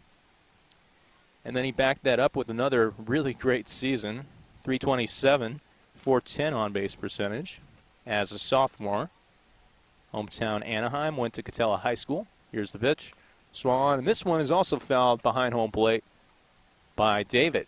And that's been a common theme in this entire game for the Pirates. They are just continuing to see lots of pitches, fighting off a lot of pitches, being very pesky at the plate. And when you extend the pitcher that deep, at some point you figure he's going to make a mistake. And here's the pitch. Swung on and missed, though, and that'll be strike 3, and down goes David. So that'll be the second out of the inning. As we mentioned, that was A.J. David's first at-bat in a very long time. 3 runs in the inning, though, with 2 outs here in the bottom of the 6th inning. The score now 5-0. First 2 came in the second, and then, of course, 3 in the 6th as Andrew Alvarez steps up for his 4th plate appearance. Doubled and scored back in the second, reached on a fielder's choice in the third, and was walked back in the 5th. This one's called a strike on the outside corner. 0-1 the count to Andrew. As we mentioned, probably we'll see him a little bit later on for a couple innings maybe, pitching-wise. Seems like that's pretty much what they're wanting to do with everybody, and just kind of warm their arms up a little bit as we head into the playoffs on Monday. And this game, speaking of pitching, it was Jordan Sheffs who started the first 3, and then Jack Johnson the next 3. Here's the pitch. Slow off-speed pitch, called a strike on the inside corner. And that'll be his second strike, so Alvarez is going to have to protect the plate here with runners on the corners and 2 outs in the bottom of the 6th inning. Alvarez, I don't think, liked that last call, kind of shook his head after that last slow off-speed pitch was called a strike. This one's in the dirt, and it gets by the catcher, and Matthew Reynoso is on his horse, and he will come home and score the 6th run of the game for the Pirates. So they lead 6-0 here in the bottom of the 6th inning after the wild pitch.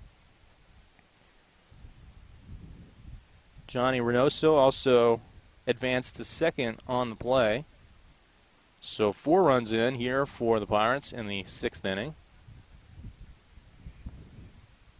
It was Jason Badlow who scored first. Then it was Michael Johnson, Kyle Jackson, and this one misses for a ball, and Matthew Reynoso. Jason Padlow scored on the RBI double by Jackson, and also Johnson scored on the play with an error, a throwing error by the left fielder. And then, of course, that last run scoring on a wild pitch for Matthew Reynoso. Here's the pitch, and this one is nubbed off the edge of the bat right back to the pitcher, and he will throw out Andrew Alvarez for the final out of the inning.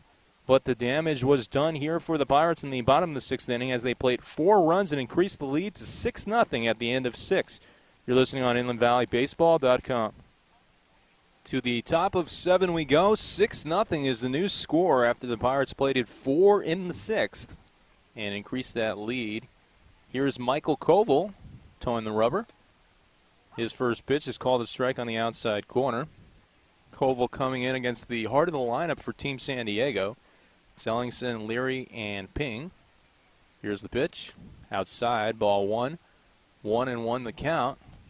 We were hearing word that it might be Michael Koval who makes the start on Monday. Not sure exactly if that will be the case, but Charlie Reynoso really liked how he pitched against San Diego the first time, but this one is lined in the left field for a base hit by Nate Ellingson. So the leadoff runner is on base for Team San Diego here in the top of the 7th inning. But still, obviously, at bottom of the 6th, a big inning for the Pirates, scoring 4 runs and increasing the lead to 6-0. Here comes the cleanup hitter, Tim Leary. He's 0 for 2. Flew out to right field and grounded out to the pitcher in his previous 2 at-bats. Also should mention that Dylan Lowenstein is now behind home plate as the catcher. And he catches this one, but it's low and inside for a ball. So Lowenstein coming in and replacing Christian Kelly. Padlo and Alvarez are still in as well. Here's the pitch. Fastball low and away, ball 2-2 on the count.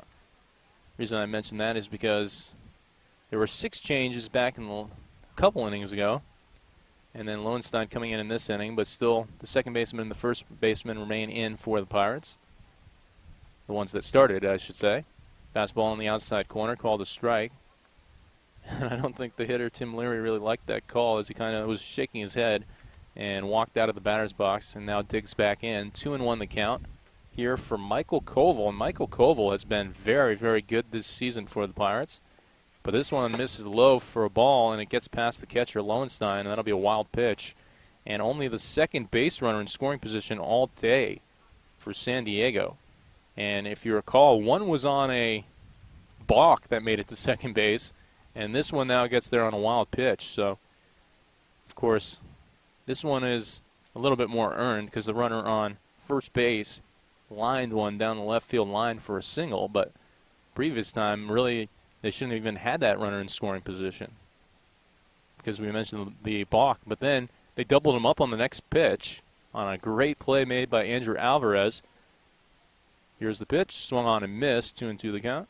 And it was a great play. I mean, the ball was hit so hard to his glove hand and showing off, displaying really soft hands and kind of spinning almost like a 180 spin and firing a bullet to second base to double off the runner, Tim Cole. Line drive foul down the first base line by Tim Leary. Well, you look at Tim Leary wearing number 44, and he's a guy that definitely looks like he has a lot of pop behind that bat. And we mentioned he displayed it earlier in the season. He was selected by the media as in the SCCBL Hitter of the Week earlier in the season. Koval taking a long look at second, nobody covering him. Here's the pitch. Ooh, just outside for ball 4. As the home plate umpire took a lot of time to think about that one. And now the first 2 runners have reached base here in the 7th inning for Team San Diego. Here's Aaron Ping. Ping's 0 for 1, lined out to the first baseman Alvarez back in the 2nd inning and walked back in the 5th inning. Koval checking the runner at second once again. And now this will be a sacrifice bunt situation with 2 runners on and no outs. San Diego just hoping to score a run in general, maybe feel a little bit better about themselves as they trail by 6 runs here in the top of the 7th inning. Squaring around and now bringing it back is Ping, and it misses outside for ball 1, 1-0 the count. They always say the first thing to do as a pitcher is when somebody wants to sacrifice, the first thing you got to do is throw a strike. If they're willing to give you an out, you'll take it. Here's the pitch, and he does throw a strike, and this is bunted down the third base line. Great bunt. Koval throwing high, and that will be an error on Koval, and a run comes home to score. That's 1, and the other 2 runners now in scoring position as well. So not only do you throw the strike to get the sure out, but you have to be able to complete it. And so San Diego scores their first run of the game on the error by Michael Koval. So Ping now on second and Leary on third. And here comes Manny Cardero. Cardero 0 for 1, flew out to center field in the 5th inning, where if you remember back in the 5th inning, there were 3 consecutive flyouts to center field, and Virgin at the time. Now, of course, it's Morabito out there in center. And then Cardero also walked in the 2nd inning. Well, Manny Cardero, this is a guy that if you're Team San Diego, you have to like him being up at the plate. He was the SCCBL Home Run Derby champion back in 2012. And this one misses low for ball 1, 1-0 the count. He was in the Home Run Derby again last year, but couldn't overcome Seth Walston's 15 home runs. Walston now playing for the Heat. Got a chance to see him earlier in the season. Here's the pitch. Swung on and missed, blown by the hitter Cardero by Michael Koval. Koval 6'1", 175, right-handed pitcher from Cal Poly Pomona. Obviously one of the 8 Broncos on this team. Comes set in the stretch, fires, swung on and missed by Cardero for strike 2. Koval is a business administration major, hoping to potentially go about his business here in the sense that he's got 2 runners on in scoring position and no outs. It is 6-1 though, so you have a little bit of wiggle room if you're the Pirates, and really, I guess you could afford giving up these couple of runs if you just get outs, if you trade the runs for outs. That's really the name of the game at this point. This is off the edge of the bat and foul. Of course, you would love to strike out this hitter here with a 2-strike count if you're Michael Koval. Koval from Alta Loma, went to Alta Loma High School, and had really good numbers as a senior, as you know, so many of these players did. Obviously, playing so well in high school is what enabled them and garnered them opportunities to play at the collegiate level. Ooh, this is high and in. Fastball.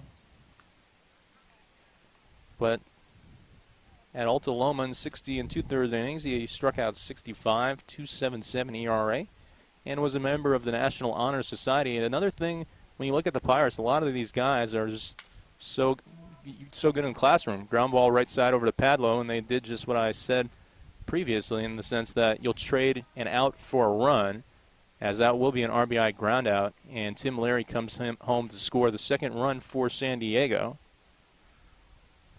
But once again, still 6-2, so there's still a 4-run lead for the Pirates. Well, this is interesting because we heard that it was potentially Koval that would start against San Diego on Monday, and if that's the case, it's been a little bit of a struggle in this inning for him, as this is called a strike on the outside corner. 0-1 the count to Justin Webb, although it was Koval who kind of hurt himself the most when there was a sacrifice bunt with no outs laid down the third base line, and he threw it into right field, and so a run came in on that play, and then the other 2 runners advancing to the second and third, as this one was called a strike. And it's 0-2 here for Michael Koval.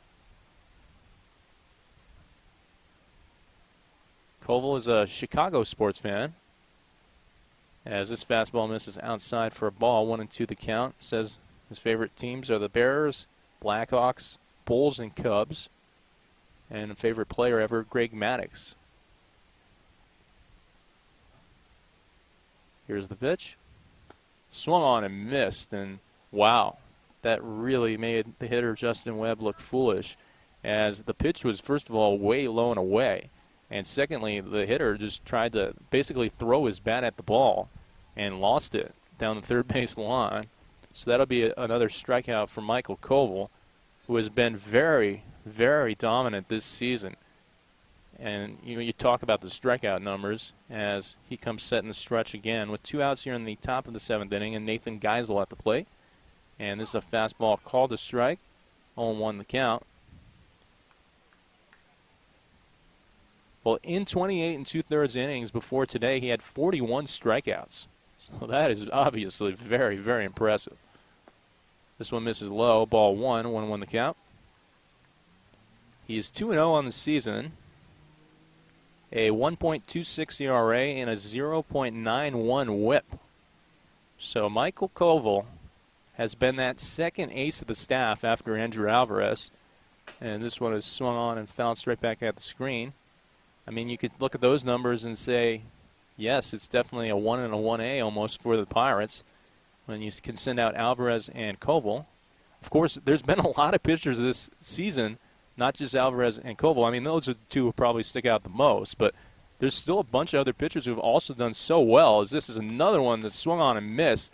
Strike 3, second strikeout in a row for Michael Koval, who gets out of the mini jam, but does give up 2 runs here in the top of the 7th inning, and it's now 6-2 Pirates leading as it's time to stretch here at Cal Poly Pomona.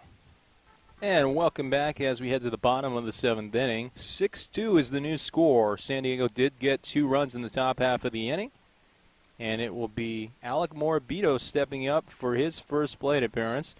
Alec Morabito came in for Nathan Virgin out in center field a couple innings ago.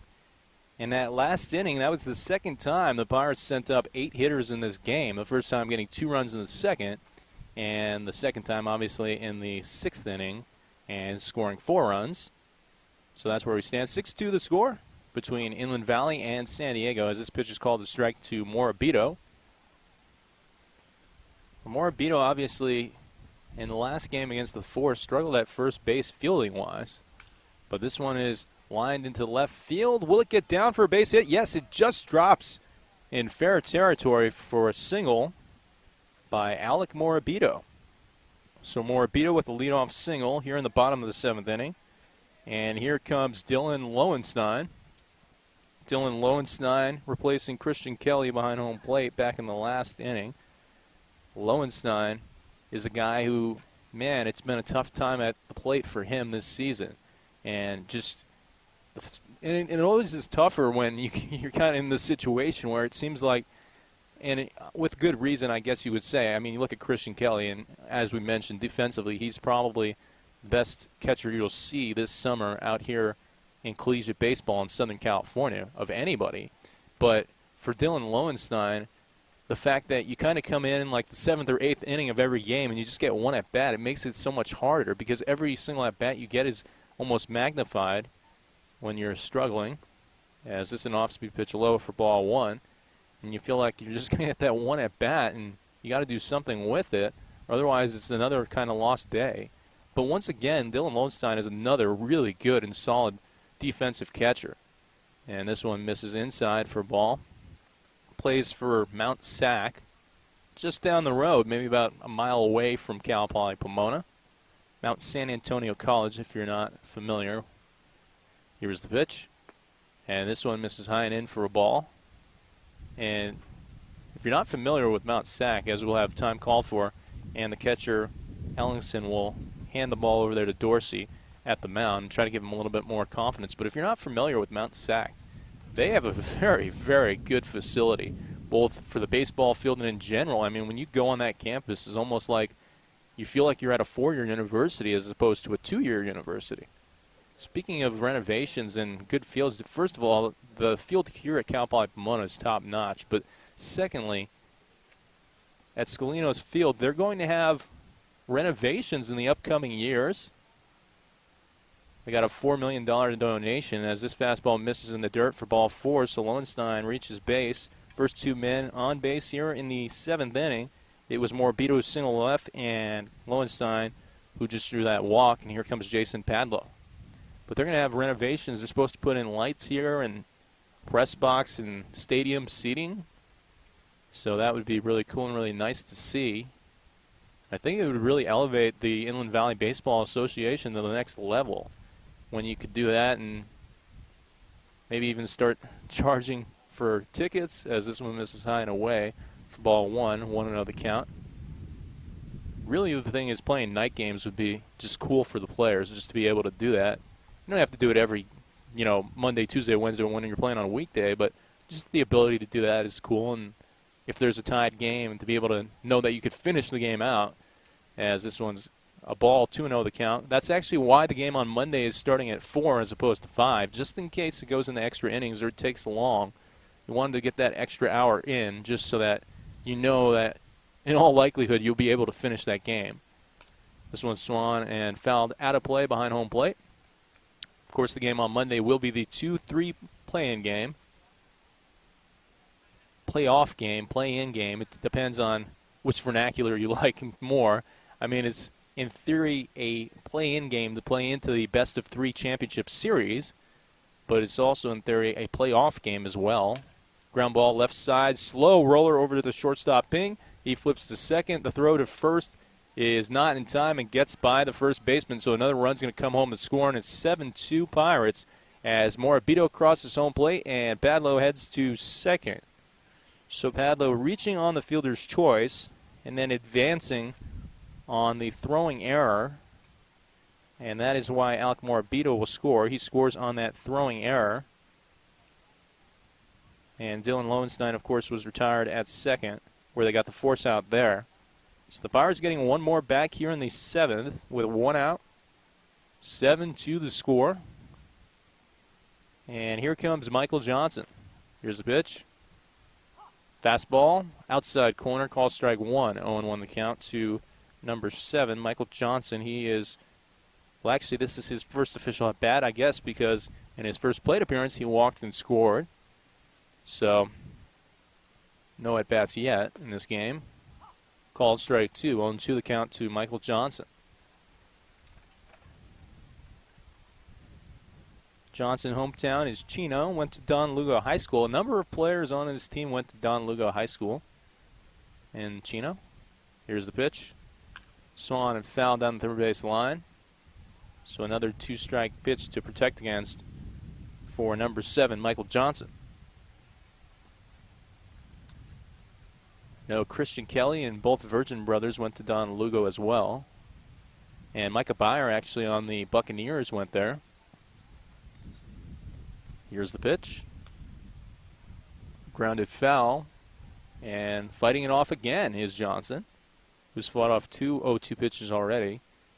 Another guy I believe is, yeah, definitely Brett Early. Went to Don Lugo.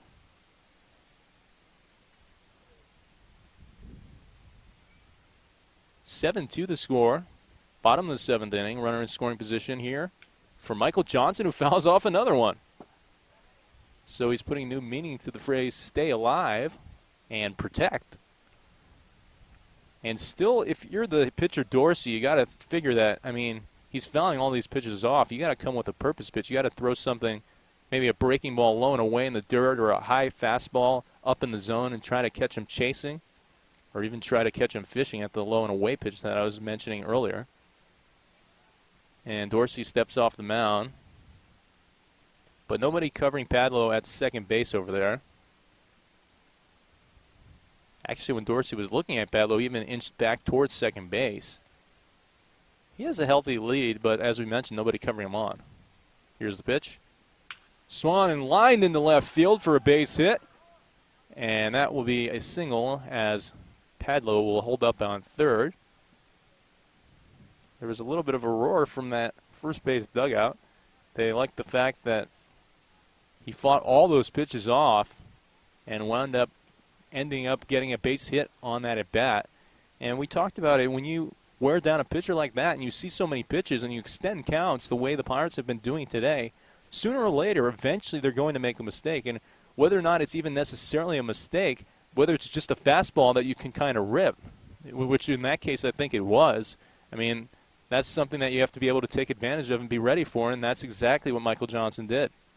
Ground ball up the middle, hits off the mound, takes a high bounce, but it goes right to the shortstop, Ping, who steps on the bag and throws out Kyle Jackson at first for the 6-3 inning ending double play. But the Pirates do score one more run here in the 7th inning and take a 7-2 lead as we head to the top of the 8th. You're listening on InlandValleyBaseball.com. So Michael Koval only works that 1 inning in the 7th, where he ended up giving up 2 runs, and now it's Aaron Reynoso who probably will be finishing out this game here in the 8th and 9th innings. Aaron Reynoso coming into today, 18 innings pitched, 1-0 record, 1 save. Also has a 1.50 ERA, as this one misses low for ball 1. 1-0 the count here. But the 1.50 ERA and the 1.00 whip, which is really impressive. Chopper over to Johnny Reynoso, his brother, and he fields cleanly and makes the throw across the diamond for the first out. So a family affair on that one, as it was Aaron who was pitching and Johnny who makes the play to first. And, of course, also their cousin Matthew is in right field right now. And so that's the first out here in the 8th inning for Aaron Reynoso. Also has 7 strikeouts in those 18 innings he's tossed so far this season. Back to the top of the lineup for Team San Diego. This pitch misses. Oh, it's called a strike on the inside corner here to Tim Cole. 0-1 the count. Cole, he's reached base all 3 times. He's singled in the 1st and 3rd and walked back in the 6th. Slow breaking pitch, swung on and fouled behind home plate, and it's 0-2. So Aaron Reynoso jumps ahead of the hitter here. We mentioned it so often. It's so important to get ahead of the hitter. That's half the battle, because it really allows you to be able to throw whatever you want here, in which, in this case, Aaron has something in mind because he shook off the catcher's signs twice. That's Dylan Lowenstein, and now here comes the pitch. Fastball swung on and lifted into left field, shallow left field. And coming in and making the catch is Michael Johnson for the second out of the inning. So 2 up and 2 down here for Aaron Reynoso in the 8th. And here comes Raymond Jones, the left-handed hitter in the number 2 spot for San Diego. He's 0 for 3. Reached on a fielder's choice in the first inning, flew out to left field in the 4th, and grounded out into a double play in the 6th inning. Well, for San Diego, down to their final 4 outs, and this is the number 2 hitter, so if they want to do something, they're going to have to do something pretty quickly with the heart of the lineup approaching. Maybe even just want to start with the number 3 hitter in the 9th inning. Of course, that was the inning where, back in the 7th inning, they actually did start with the number 3 hitter and then wound up scoring 2 runs in that 7th inning. So maybe it wouldn't be entirely a bad thing for Team San Diego if Jones were to make an out here and they would just start with the heart of the order in the 9th. Slow off-speed pitch called a strike, and it's 1-1 here for Aaron Reynoso. 5'10", 205-pound right-handed pitcher from Cal Poly Pomona.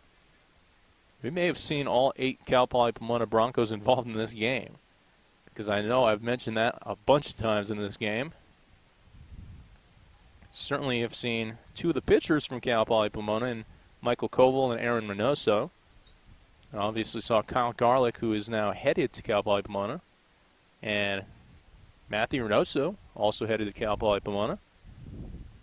Here's the pitch from his cousin, Aaron, and it's grounded foul down the first base line. Michael Johnson, Jason Padlow. We're just seeing all the Cal Poly players in this game. And Christian Kelly, how could I forget him? 2-2 the count. With 2 outs here in the top of the 8th inning. Pirates looking to win their 3rd of the season in 3 games against San Diego. This one swung and fouled out of play down the third base line. And so really, if you're the Pirates, I mean, we mentioned that these 2 games had no bearing on seed, but if you win both games today, you do finish as the co-champions of the regular season. And maybe more importantly, just kind of for a revenge factor of what happened last season. I'm not sure if they care or not as much about that. This one's lined up the middle for a base hit. Oh, actually, Kyle Jackson almost got to it and overran it. Initially off the bat, I thought it was definitely going to be a line drive up the middle. And Jackson, running to it, overshot it and tried to stop it with his bare hand, but it got past him.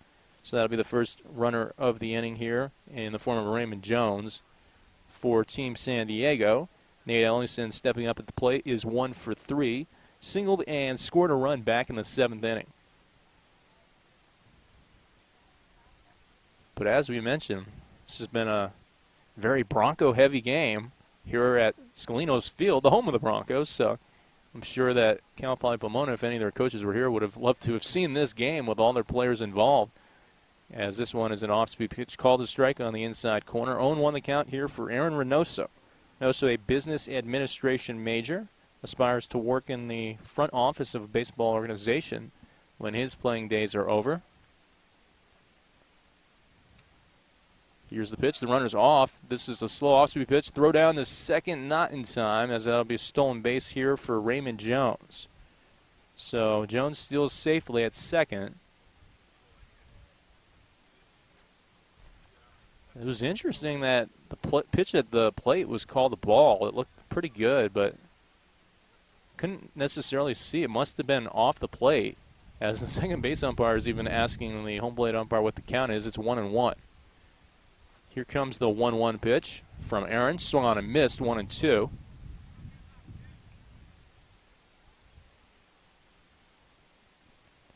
(7-2) the score here in the top of the 8th inning. It was the Pirates that took a 2-0 lead back in the 2nd and then scored 4 more in the 6th before San Diego finally got a couple and made it 6-2, breaking pitch in the dirt for a ball. And then the Pirates tacking on 1 more in the bottom of the 7th, and that's where we stand at that 7-2 score. Well, the Pirates, they've enjoyed a lot of success against Team San Diego this season, winning a game 8-4. That was the first game, and then 4-0 in the second game of the doubleheader out there in Morley Field in San Diego. And now here today, up 5 runs in the first game of the double dip. Swung on and missed, strike 3. Lowenstein will have to gather and throw the ball down to first and Andrew Alvarez, and he does. So that'll be a strikeout here for Aaron Reynoso to end the 8th inning. The side is retired, and we'll head to the bottom of the 8th inning in a 7-2 ball game. You're listening on InlandValleyBaseball.com. And welcome back as we head to the bottom of the 8th inning. First pitch is called a strike to Matthew Reynoso. 0-1 the count here as Dorsey remains on the mound for San Diego. He came in the 7th. This one is swung on and driven to right field and foul and out of play. So it's 0-2 here for Matthew Reynoso. Reynoso reaching on an error back in the 6th inning and scoring on a wild pitch. This was the first game he's been in quite some time. We mentioned injuring his fingers earlier in the season. As Johnny Reynoso is on deck, motioning something over towards me. Checks his swing, and Matthew holds up. 1-2 the count. We talked about all the Cal Poly Pomona players, and this is just another one. Matthew Reynoso, who will be a business major here. This one misses low for ball 2. 2-2 to number 2-2 for the Pirates. This past season playing for Citrus College. One of a number of guys who either played for Citrus College or currently do play at Citrus, both here for the Pirates and for the Buccaneers as well. Speaking of Citrus College, his cousin also played for them. Johnny, who's on deck, swung on and missed at an off-speed pitch, and that's strike 3. So down goes Matthew Reynoso swinging, and that'll be the first out here in the bottom of the 8th inning. Still 7-2. Pirates leading San Diego in the first of 2 for today. Of course, we mentioned the 2 games not really mattering that much in terms of seeding because both teams are locked into the 2 and 3 seeds. The only thing that it matters about, I guess, is a little bit of a pride sense, is that if you win both games, you are the co-champions of the league. This is called a strike. 0-1 the count here to Johnny Reynoso. And that's something that you can kind of feel good about, but obviously what you really want to do is you want to win the best of 3 series Tuesday through Thursday of next week against the Power. But obviously, to be able to do that, first you're going to have to beat this Team San Diego team again on Monday on a game at 4 o'clock live on our air on InlandValleyBaseball.com.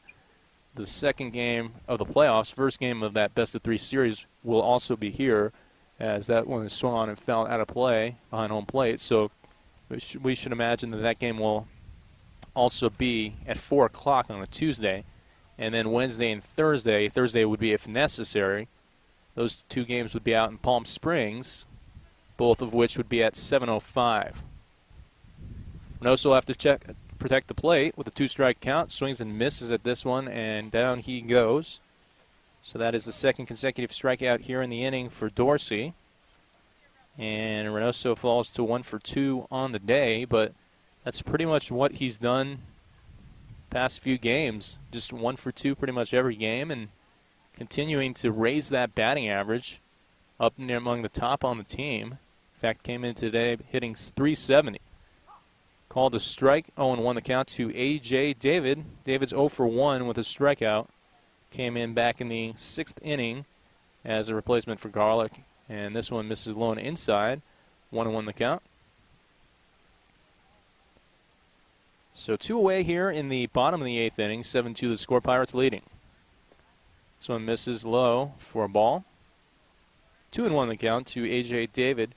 We were starting to talk about in his last at-bat just how good he was last season with the Pirates.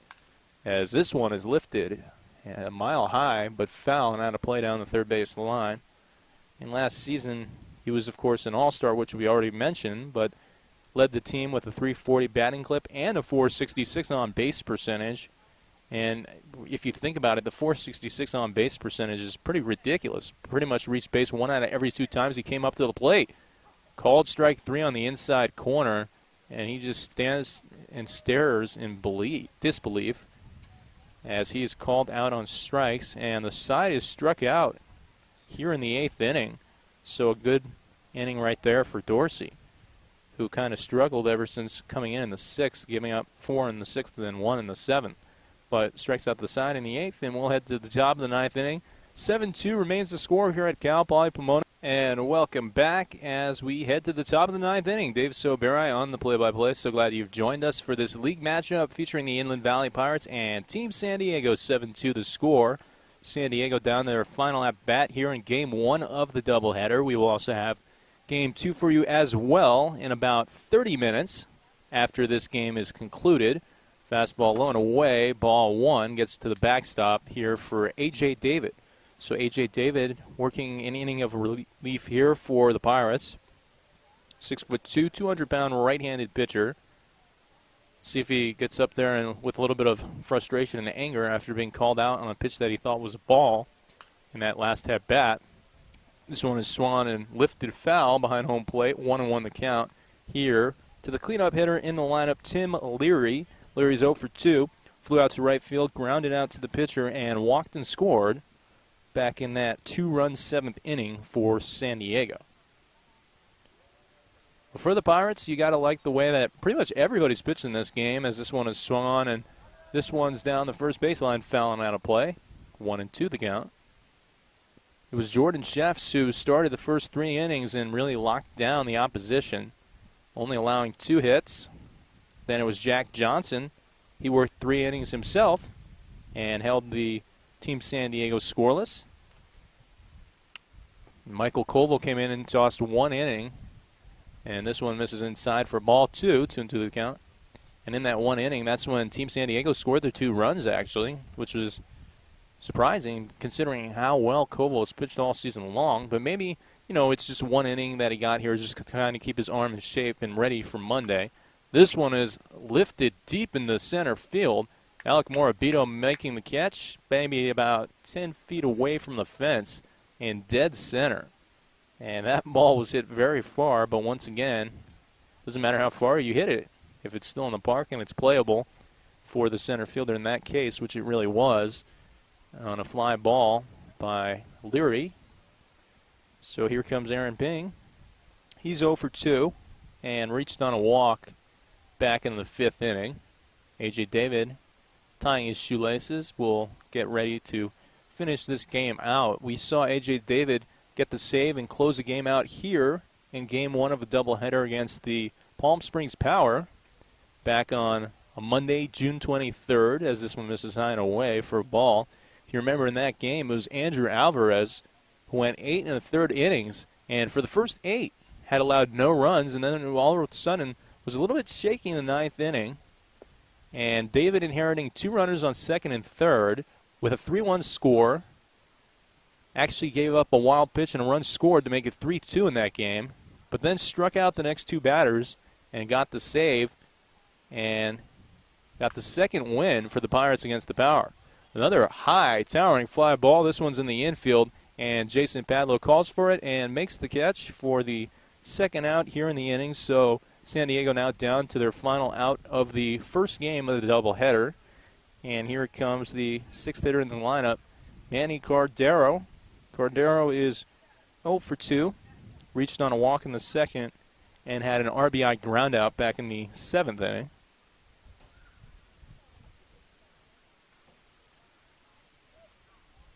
Right-handed hitter and right-handed pitcher. Here's the pitch from David, and this is a breaking pitch at the knees, called a strike, 0-1 the count. Well, A.J. David, you talk about all of his hitting numbers, and I think that's what he likes to do. I think he likes being an everyday player, a first baseman, and pitching-wise, he has a lot of heat on that right arm, and this is another towering fly ball. All 3 of them were really towering fly balls. 2 of them routine fly grabs. This one by Michael Johnson out in left field to retire Team San Diego here in the 9th and to close out a 7-2 win for the Pirates. So that'll do it for Game 1 of the doubleheader. It's Inland Valley winning 7-2. It was 2 runs in the 2nd inning scored by the Pirates. Those 2 runs being scored by Andrew Alvarez on a ground ball by Nolan Henley. And then the 2nd run scoring by Christian Kelly, who reached on a fielder's choice and scored on the ground ball by Greg Espinosa. So it was 2-0 at that point. Then in the 6th inning, the Pirates played 4 more. And in that inning, the Pirates sent up 8 hitters. Jason Padlow scored on a double, an RBI double by Kyle Jackson. Also scoring on that play was Michael Johnson. So that made it 4-0 at the time. He scored on an error. Then in came Matthew Reynoso. He scored on a wild pitch. And Kyle Jackson also scoring as well on an error. So that's how they got the 4 runs in that inning, made it 6-0. Then in the top of the 7th, San Diego showed a little bit of life and got 2 runs and made it a 6-2 ball game. And the Pirates responding immediately with 1 in the 7th as Alec Morabito scored on an error by the shortstop as they were trying to turn 2 over there from second to first base. And so that'll do it for this game. The winning pitcher for the Pirates is Jack Johnson, who entered in the 4th inning and tossed 3 scoreless innings. Obviously, you need to be in at the end of 5 to get the pitching win.